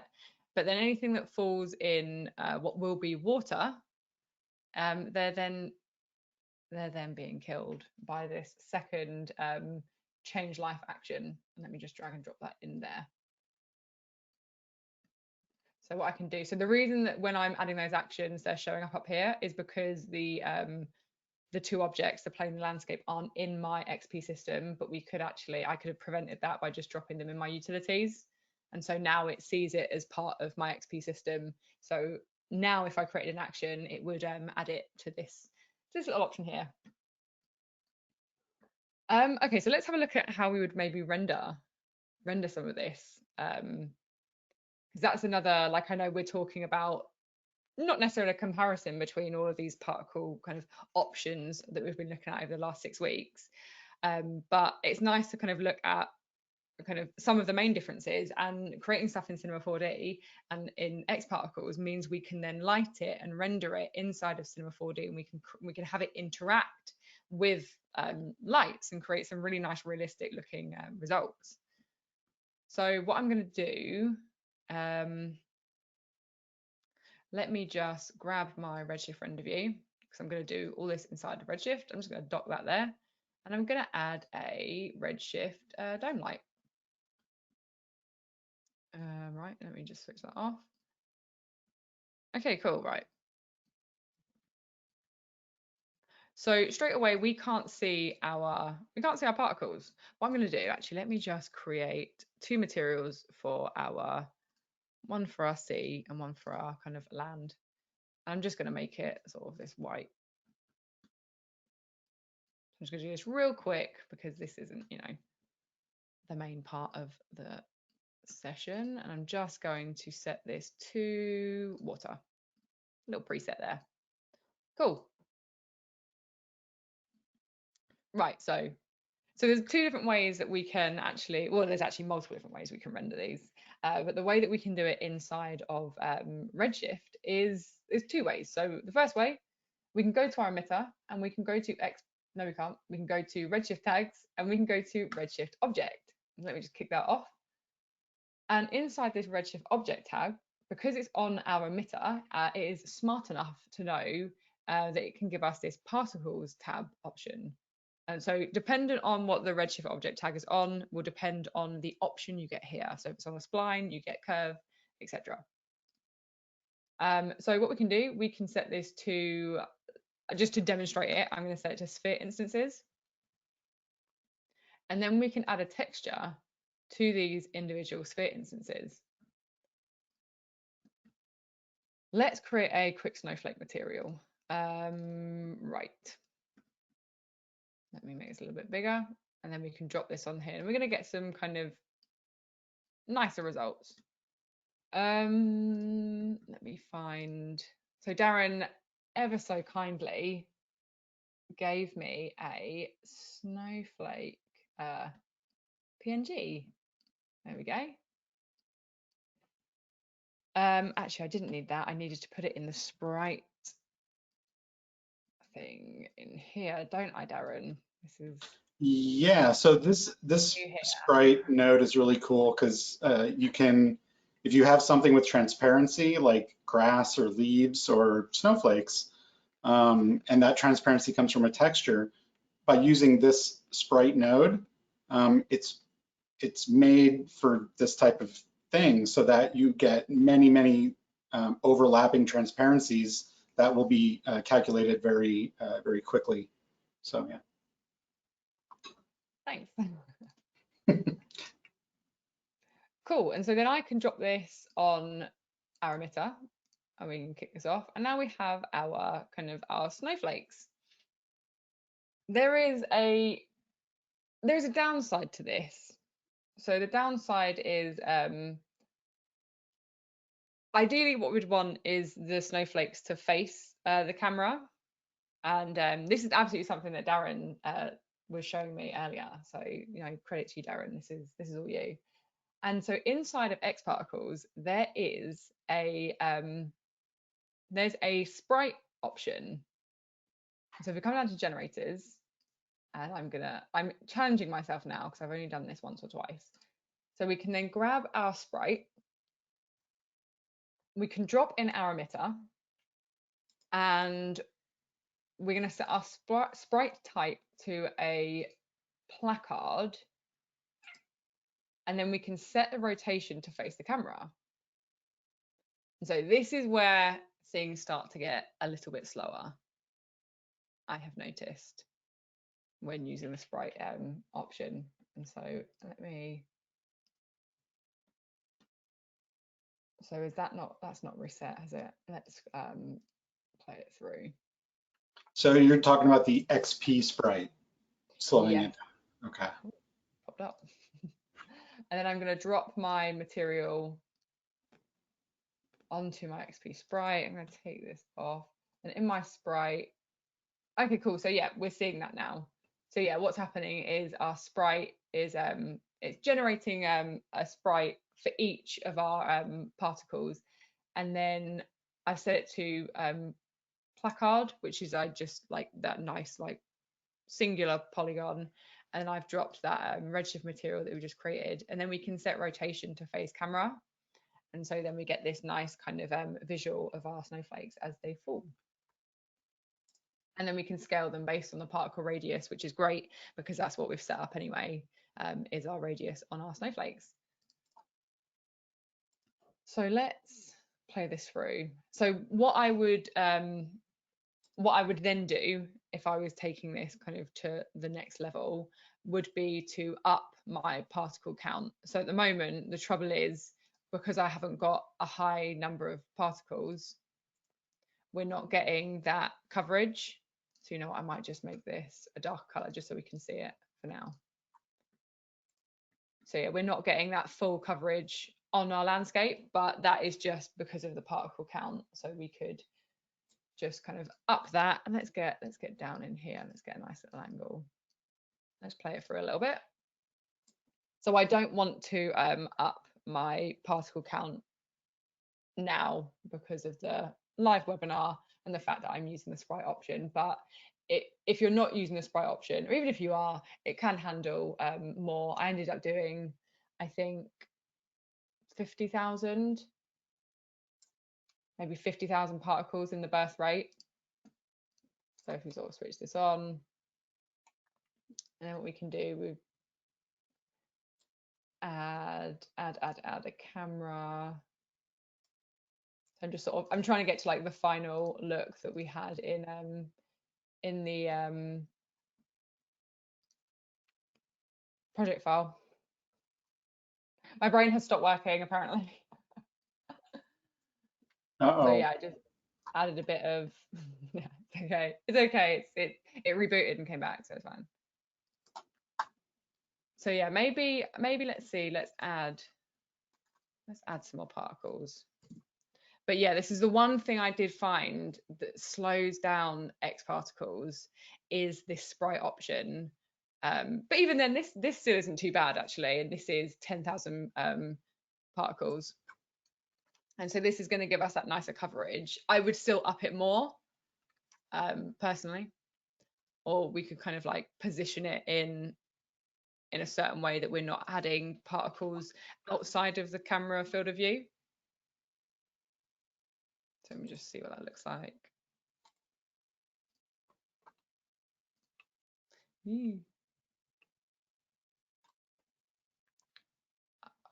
While this does its thing, are there any questions or anything?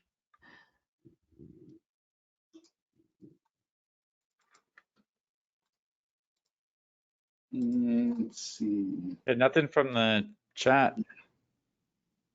Cool. I think it's awesome. Are you still going to show the Explosia something, or is that not on the docket anymore? Yes. Yeah. So what I'm going to do. So I'm going to leave this here. But the project file is a really nice version, and it's got kind of like all these bits on there, and the camera's all set up, and it's got like a high number of particles, and it creates this really nice bed. But yeah, let's so what I'm going to do. I'm actually just going to close this. I don't need to save it because I've already got a different version. And yeah, we're going to really quickly have a look at Explosia FX because I didn't realize it's Core 2. So let's have a look. So Explosia FX is a way of creating like smoke, fire, and even kind of like advection simulations inside of X particles. And we don't even need our XP system for this. We can just come up to our X particles, and then we need to make sure we go into our dynamics, and then we grab an Explosia FX.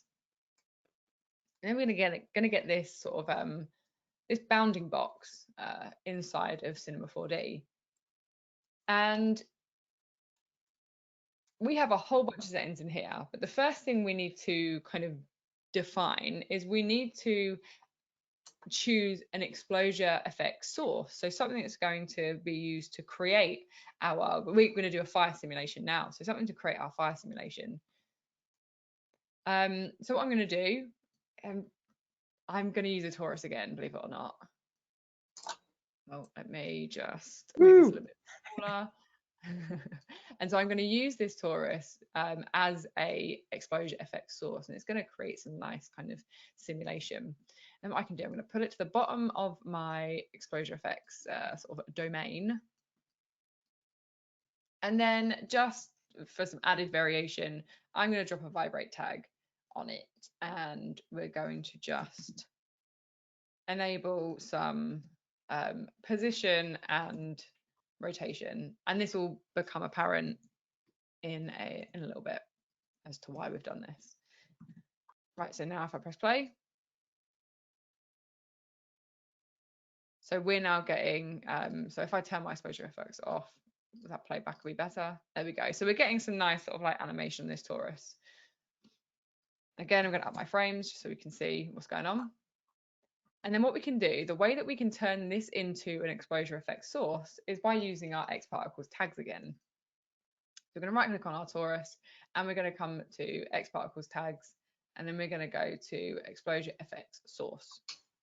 And inside our tag, we have all of these kind of these properties that will change the look of our simulation. So now if we my Explosia FX domain is off. Let's try that again. So now our torus is our Explosia FX source. And so what we can do, so solid by default is checked on. we can actually uncheck that, and then it's going to use the entire kind of outer of the object to create this simulation, which I find, especially for this demonstration, looks a lot nicer. So here are our settings which are relating to our kind of simulation here. So we have smoke, heat, fuel, curl, velocity, and pressure. We have to have heat and fuel, I believe. So if I turn fuel down, so this is the fuel that is fueling our fire simulation. Nothing's gonna happen. That's because we have no fuel kind of working with our Explosia FX source. I think does heat work the same? Oh no, so it still works with no heat, but we don't get any of that kind of upward movement because nothing is kind of fueling that. So let me turn that back up. So we have pressure and velocity. And so if we up our velocity,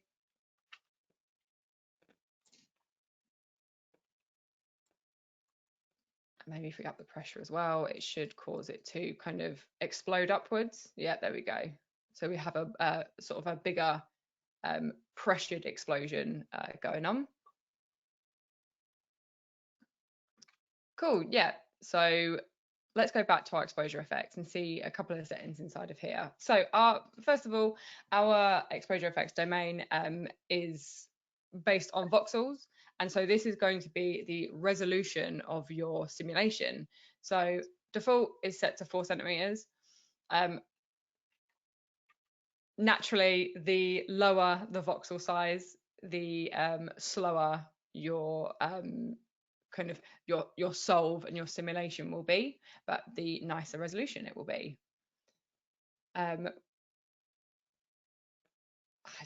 We can also take a little look at, I'm just conscious of time, and I know Darrin was going to show us how to render it as well, so I want to make sure I give him enough time to do that. So let me just come back here and we can have a look at our container, because that's always like a useful option. So if I bring my torus right to the top, what I'm going to do, I'm going to press play. And then what happens when our simulation hits the kind of top of our Explosia FX like domain or bounding box, it kind of just like it dies. It kind of doesn't really go anywhere. But let's say we were creating like a simulation that was going to be a fire inside of a house, and you wanted to have it kind of look like it's hit the ceiling. We can actually use these containers. And so I'm just going to check on my plus Y. And so what should happen now is it should see the top of that box, and now it's going to kind of create that like that effect like it's hitting a ceiling. Ooh, that's cool. It's quite a cool effect, yeah. So pretty. Right, so let me switch that back off. Let me pull this down again. Is that inside still? Yeah.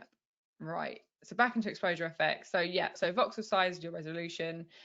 Here are the channels within Explosia FX, and this is going to help us when we export like VDB data or export our actual Explosia FX simulation, which is what we're going to do in 30 seconds.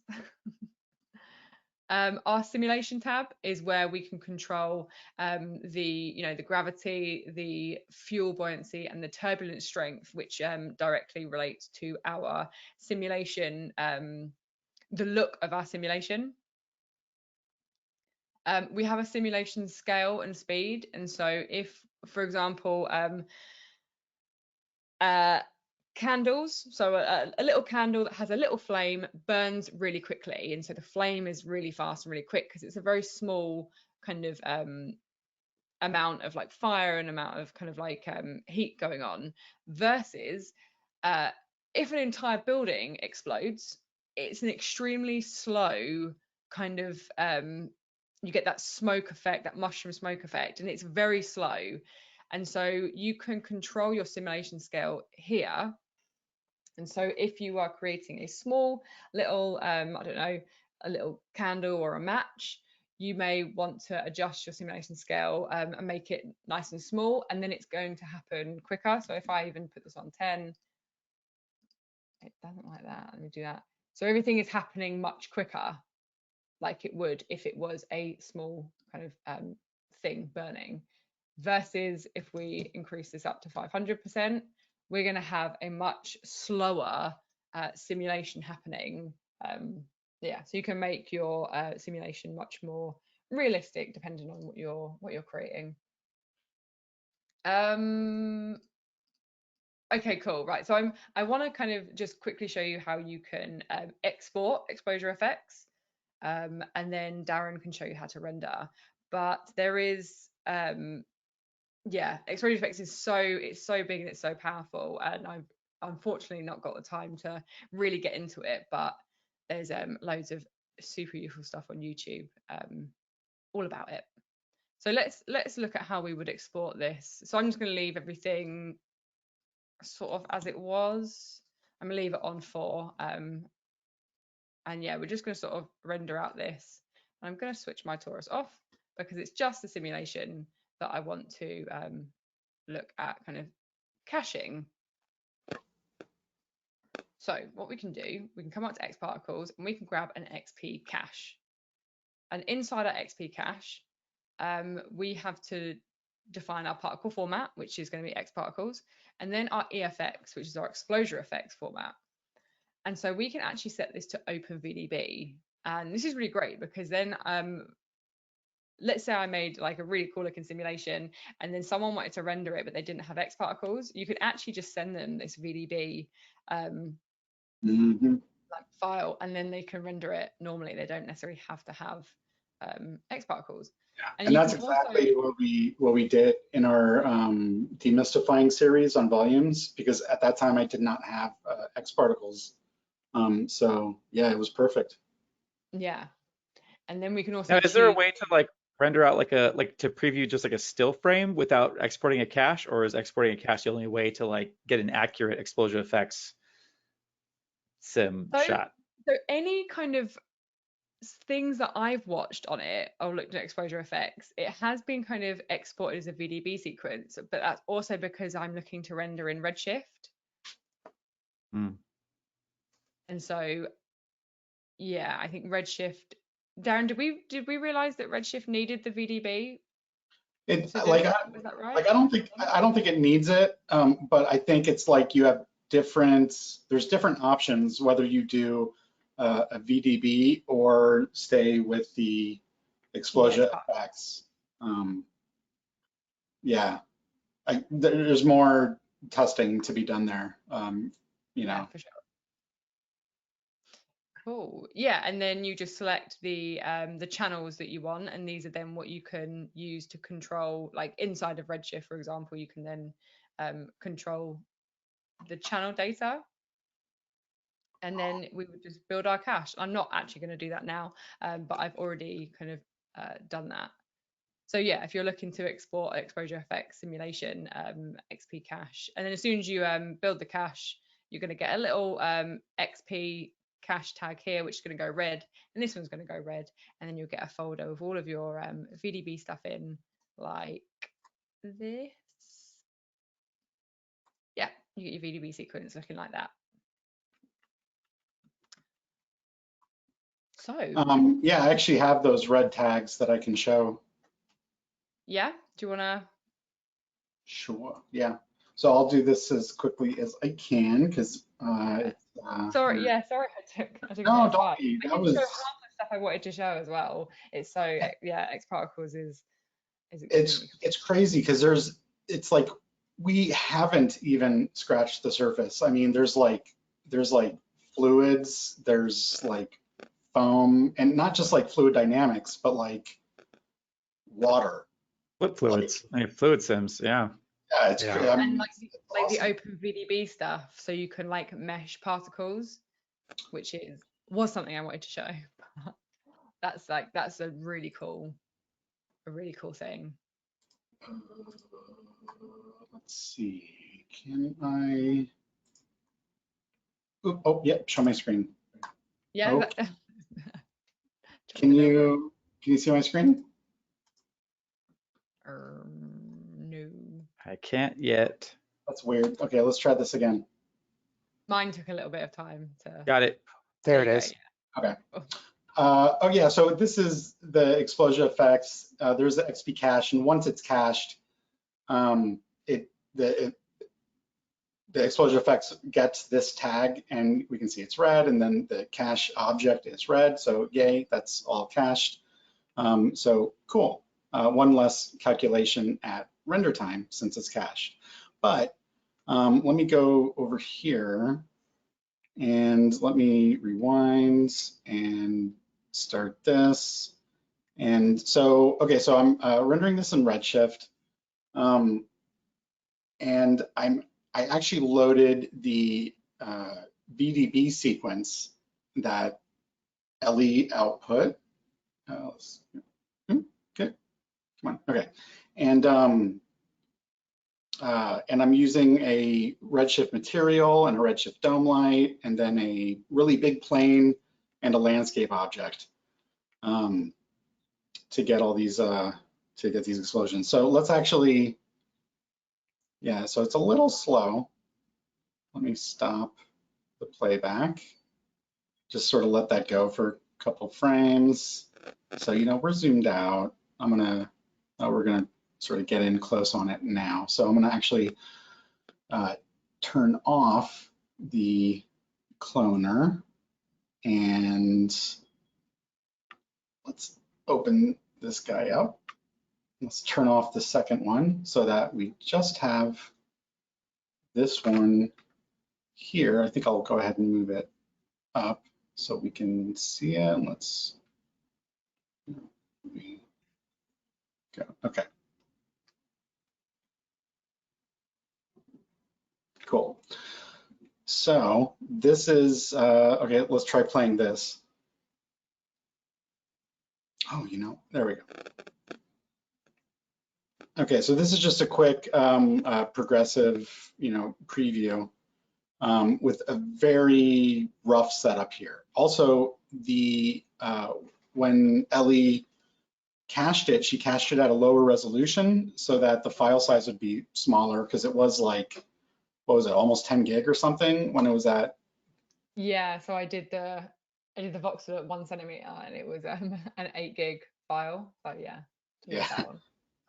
So just for the sake of speed, this is a lower quality, lower resolution effect.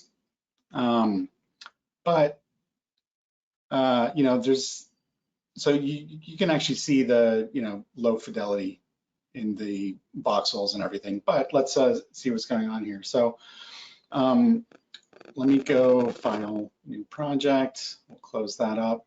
So when we want to load one of these VDB sequences, we need to use this volume loader, okay, and from the main menu, volume menu.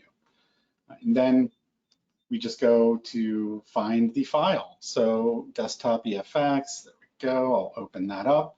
It automatically recognizes the channels and the animation and everything, and I can press play. And I get a very different looking preview. Okay, now I am already in Redshift. Let's turn off global illumination. And I'm also going to turn off the default light. We'll close that. And let me go to my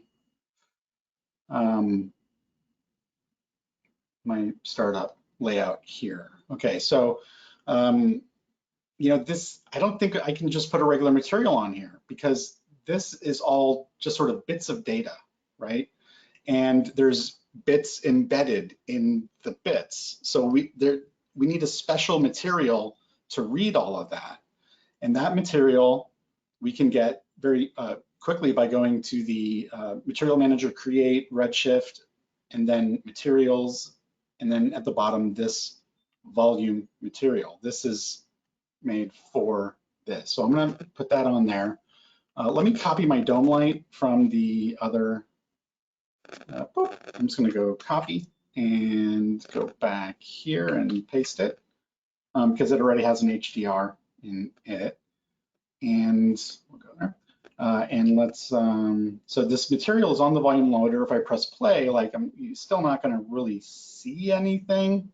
And that's because within this material, I need to tell the RS volume node, this guy, which channels to use and where. So for me, because I'm not a pro at this these types of effects, like it's a lot of trial and error.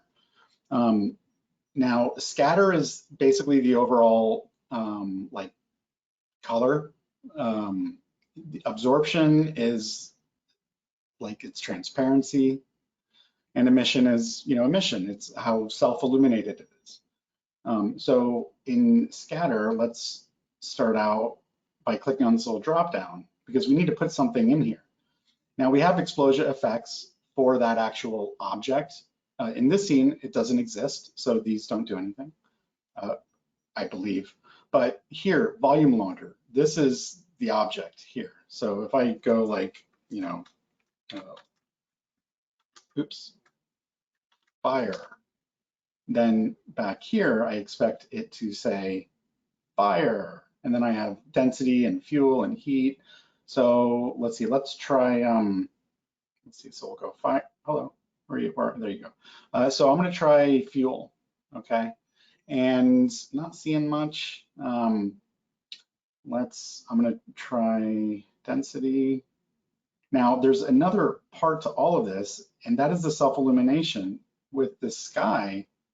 Like, let's make this sky a little brighter and cool. But because this is like a volume effect, we actually need to go to the Dome Lights volume tab and increase its contribution scale. And that actually adds light from the dome light to the volume of the VDB. So we can go back here. We have density. Let's compare that to fuel. Okay, and to heat. Okay, cool. Now I'm not getting all that interesting color. So what I'm gonna do, just to, as like a quick workaround, is I'm gonna go to the emission remap ramp.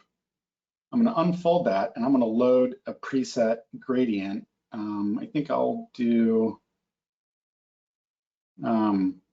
heat 3. We'll try that. Now, I do want to sort of say that, okay, well, this is based on heat, okay? And, there's also a space for color data, but I'm not gonna mess with that. So if I go to the start here and press play, let's just see how this is coming together.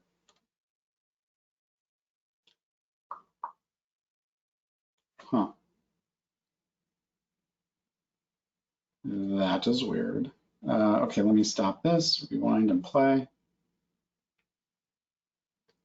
Okay, cool. There it is.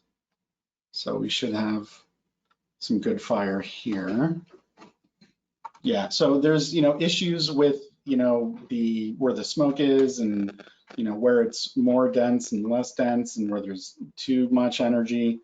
So there's plenty of tweaking to be done between, like the dome light and then the various channels. So you see that this is actually bringing out more of the non-self-illuminated elements, right? And then within the material, let me actually just see what did I end up with here. In this case, I went heat and then density, fuel, heat. Okay, so heat, fuel, heat. So let's do that. So I got heat, and then under the absorption, I loaded the density.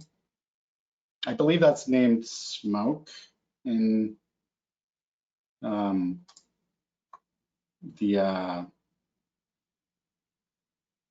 like when you cache it, it says smoke, but then it's named density, I think. Let's see, I think fuel, and then heat. Did I remember that correctly? Doesn't look like it, does it? So, you know, this strength of the emission, you know, I can turn down with this, you know, scale. But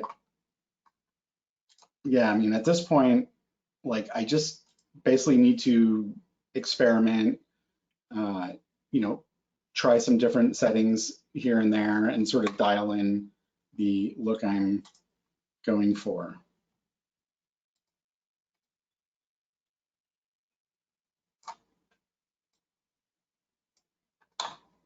Let's see, where's my landscape?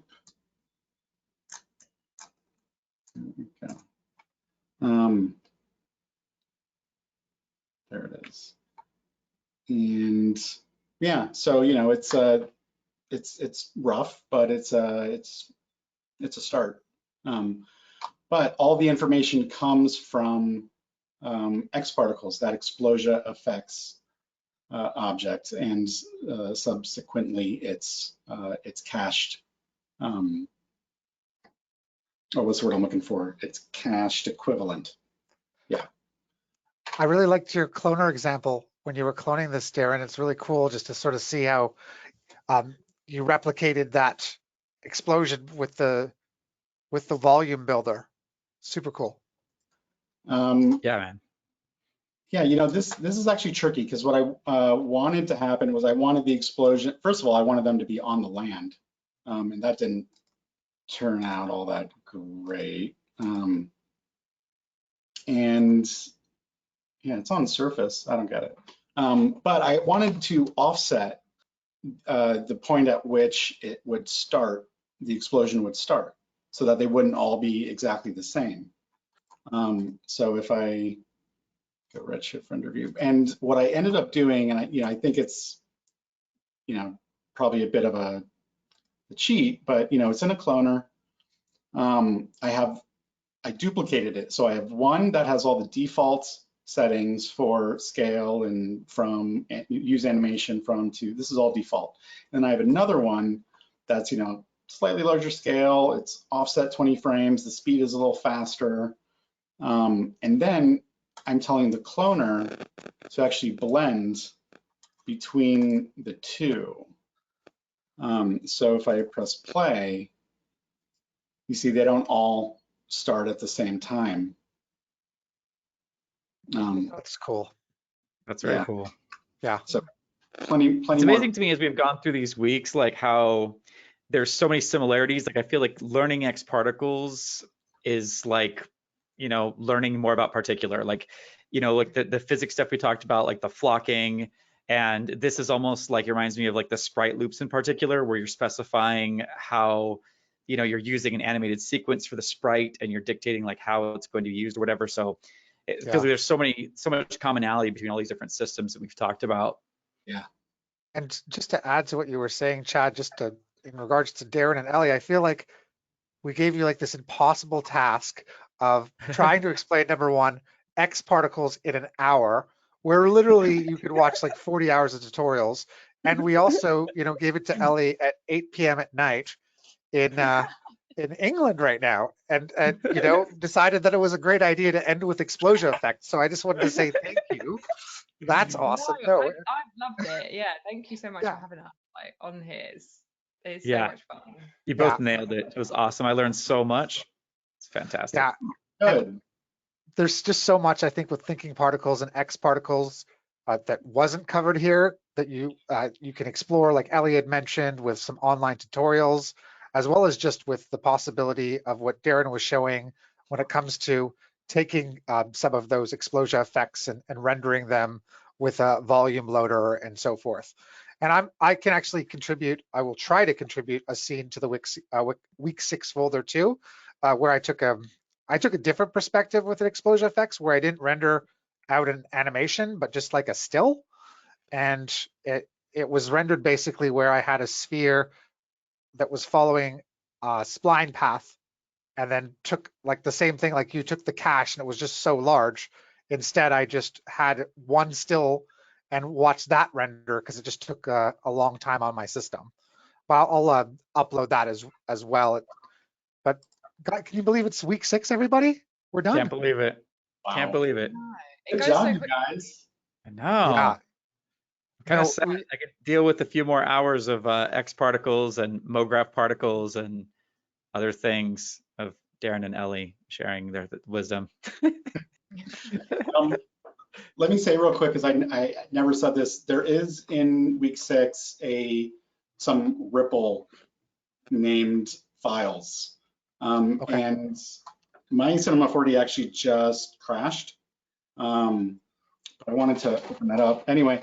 What it's showing is how it's using the old particle system in Cinema 4D with the Cinema 4D Ripple shader to create like water falling on the grounds and wetting the grounds and building up and ripples like radiating out, which is a pretty cool effect, and I think unique, because I'm not sure how I would even approach that in particular.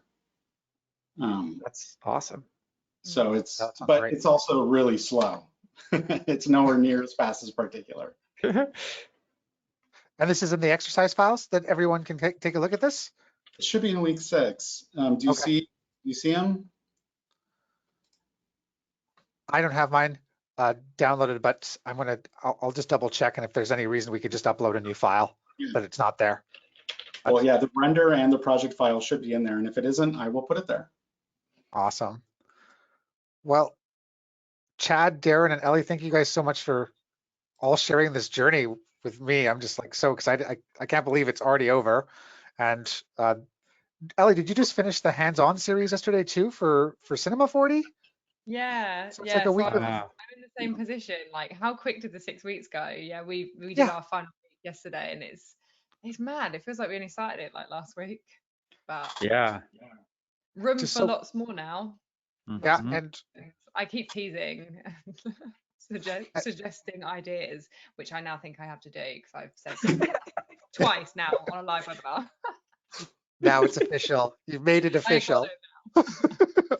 I love it And- though, and yeah, thank you so much for having us on and all the knowledge you guys have as well. It's Awesome. So Thanks. fun. So fun. And Thanks, Nick. anyone can check this on repeat too. So like we'll have this up on the unlisted channel on YouTube. So the hands-on Cinema 4D is probably all up there already right now, or at least up till week 5. I saw this morning, and the hands-on particles will be there as well.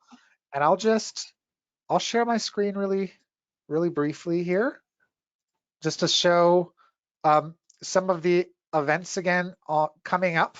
We've got that VFX and Chill show tomorrow, and then also this whole demystifying series on color this month. Not to mention probably some more demystifying next month. So I've just come back here and check. And here's our Maxon YouTube page, and then the unlisted hands-on channel. There's Elly right there on the top left-hand corner. Hello. great little freeze frame there. Right, I know. I did not plan that. Sorry, I should have sifted through it, but officially, anyways, there. I've copied that YouTube link for everyone as well, and I think that's it. That's it. It's in the extras folder. I looked, and there's a folder called extras, and that's where I put the Ripple stuff. Sweet. Cool. Oh, and I totally forgot to mention, there's a new plugin that just came out from a company called Rocket Lasso called Ricochet, and they did a train the trainer. It was Ask the Trainer session earlier today, where you can check out that plugin, and it does have, I think, some connections towards the way that various particles and splines think. So go to Rocket Lasso's YouTube page, check out some of the examples. One of my favorite is they take a model and the model's head just keeps on bouncing around. It's really cute. So you can check it out, and just what they've done with splines is incredible. And it just adds this layer to how you could think about what I think Darrin and Elly said about how particles can work in Cinema 4D, which is using Mograph, right? That idea of the cloner and all of those possibilities of accessing particles that way. So I think it adds to that, which is really cool. Oh my And God. you guys have played it with it? No, I haven't played with it yet. I did buy it today after seeing Oh, sweet. it. I was like, take my money, man. Take it. He was showing us Sweet. like cool stuff, and we were sitting there like, I didn't have any questions because my mouth was just like, Yeah. What is happening? Like everything that I've been trying to do with like particles in Cinema 4D, like spider webs, electric beams, just traditional particles, like just, well, okay, electric beams and spider webs. I'm like, finally, I have something like and it's fast. so like what baffled me was the speed. So Yeah. he was like, oh, they would just get like 10 million, like 1 million particles or whatever, 1 million splines, and it's just playing normally. I was On like, this one right here, that amazing. felt like doll, and that slice, that like build up slice of the head. I mean, Yeah, oh my gosh. Yeah, yeah. it seems like some cool stuff. Did it You were again. just chatting about. The films now. Like, give it like 12 months, and we'll all be like, oh, it's Ricochet. So cool. Wow. Yeah. Well, you can see some similarities here too, Chad, with you know, just I guess the idea of just a lot of particles and splines sticking onto objects. It looks so cool. Yeah. That's great. Another toy to play with in our spare time. Mm-hmm. Oh Jeez. man. That's my favorite part right there. Just the head tilting back and forth. Oh, there's the spider webs, or cobwebs. I just love it. Man. Cool. Thanks so much for inviting me to be in on this with you guys. Oh, it's been so Yeah, fun, and I me can't too. believe. I hope to see you guys. I'm sure we will see you guys around and be on some other webinar sometime soon. And thanks to all the audience as well for joining with us for Yeah, these for entire sure. 6 weeks. It means a lot that you guys have followed along, and we hope that you learned a lot. And thanks for all the positive comments. We really appreciate it. Yeah. Awesome. Yeah. Thanks everybody. Yeah, thanks everyone. Bye, everybody. Take care, everybody. Have a good one. Thank you so much.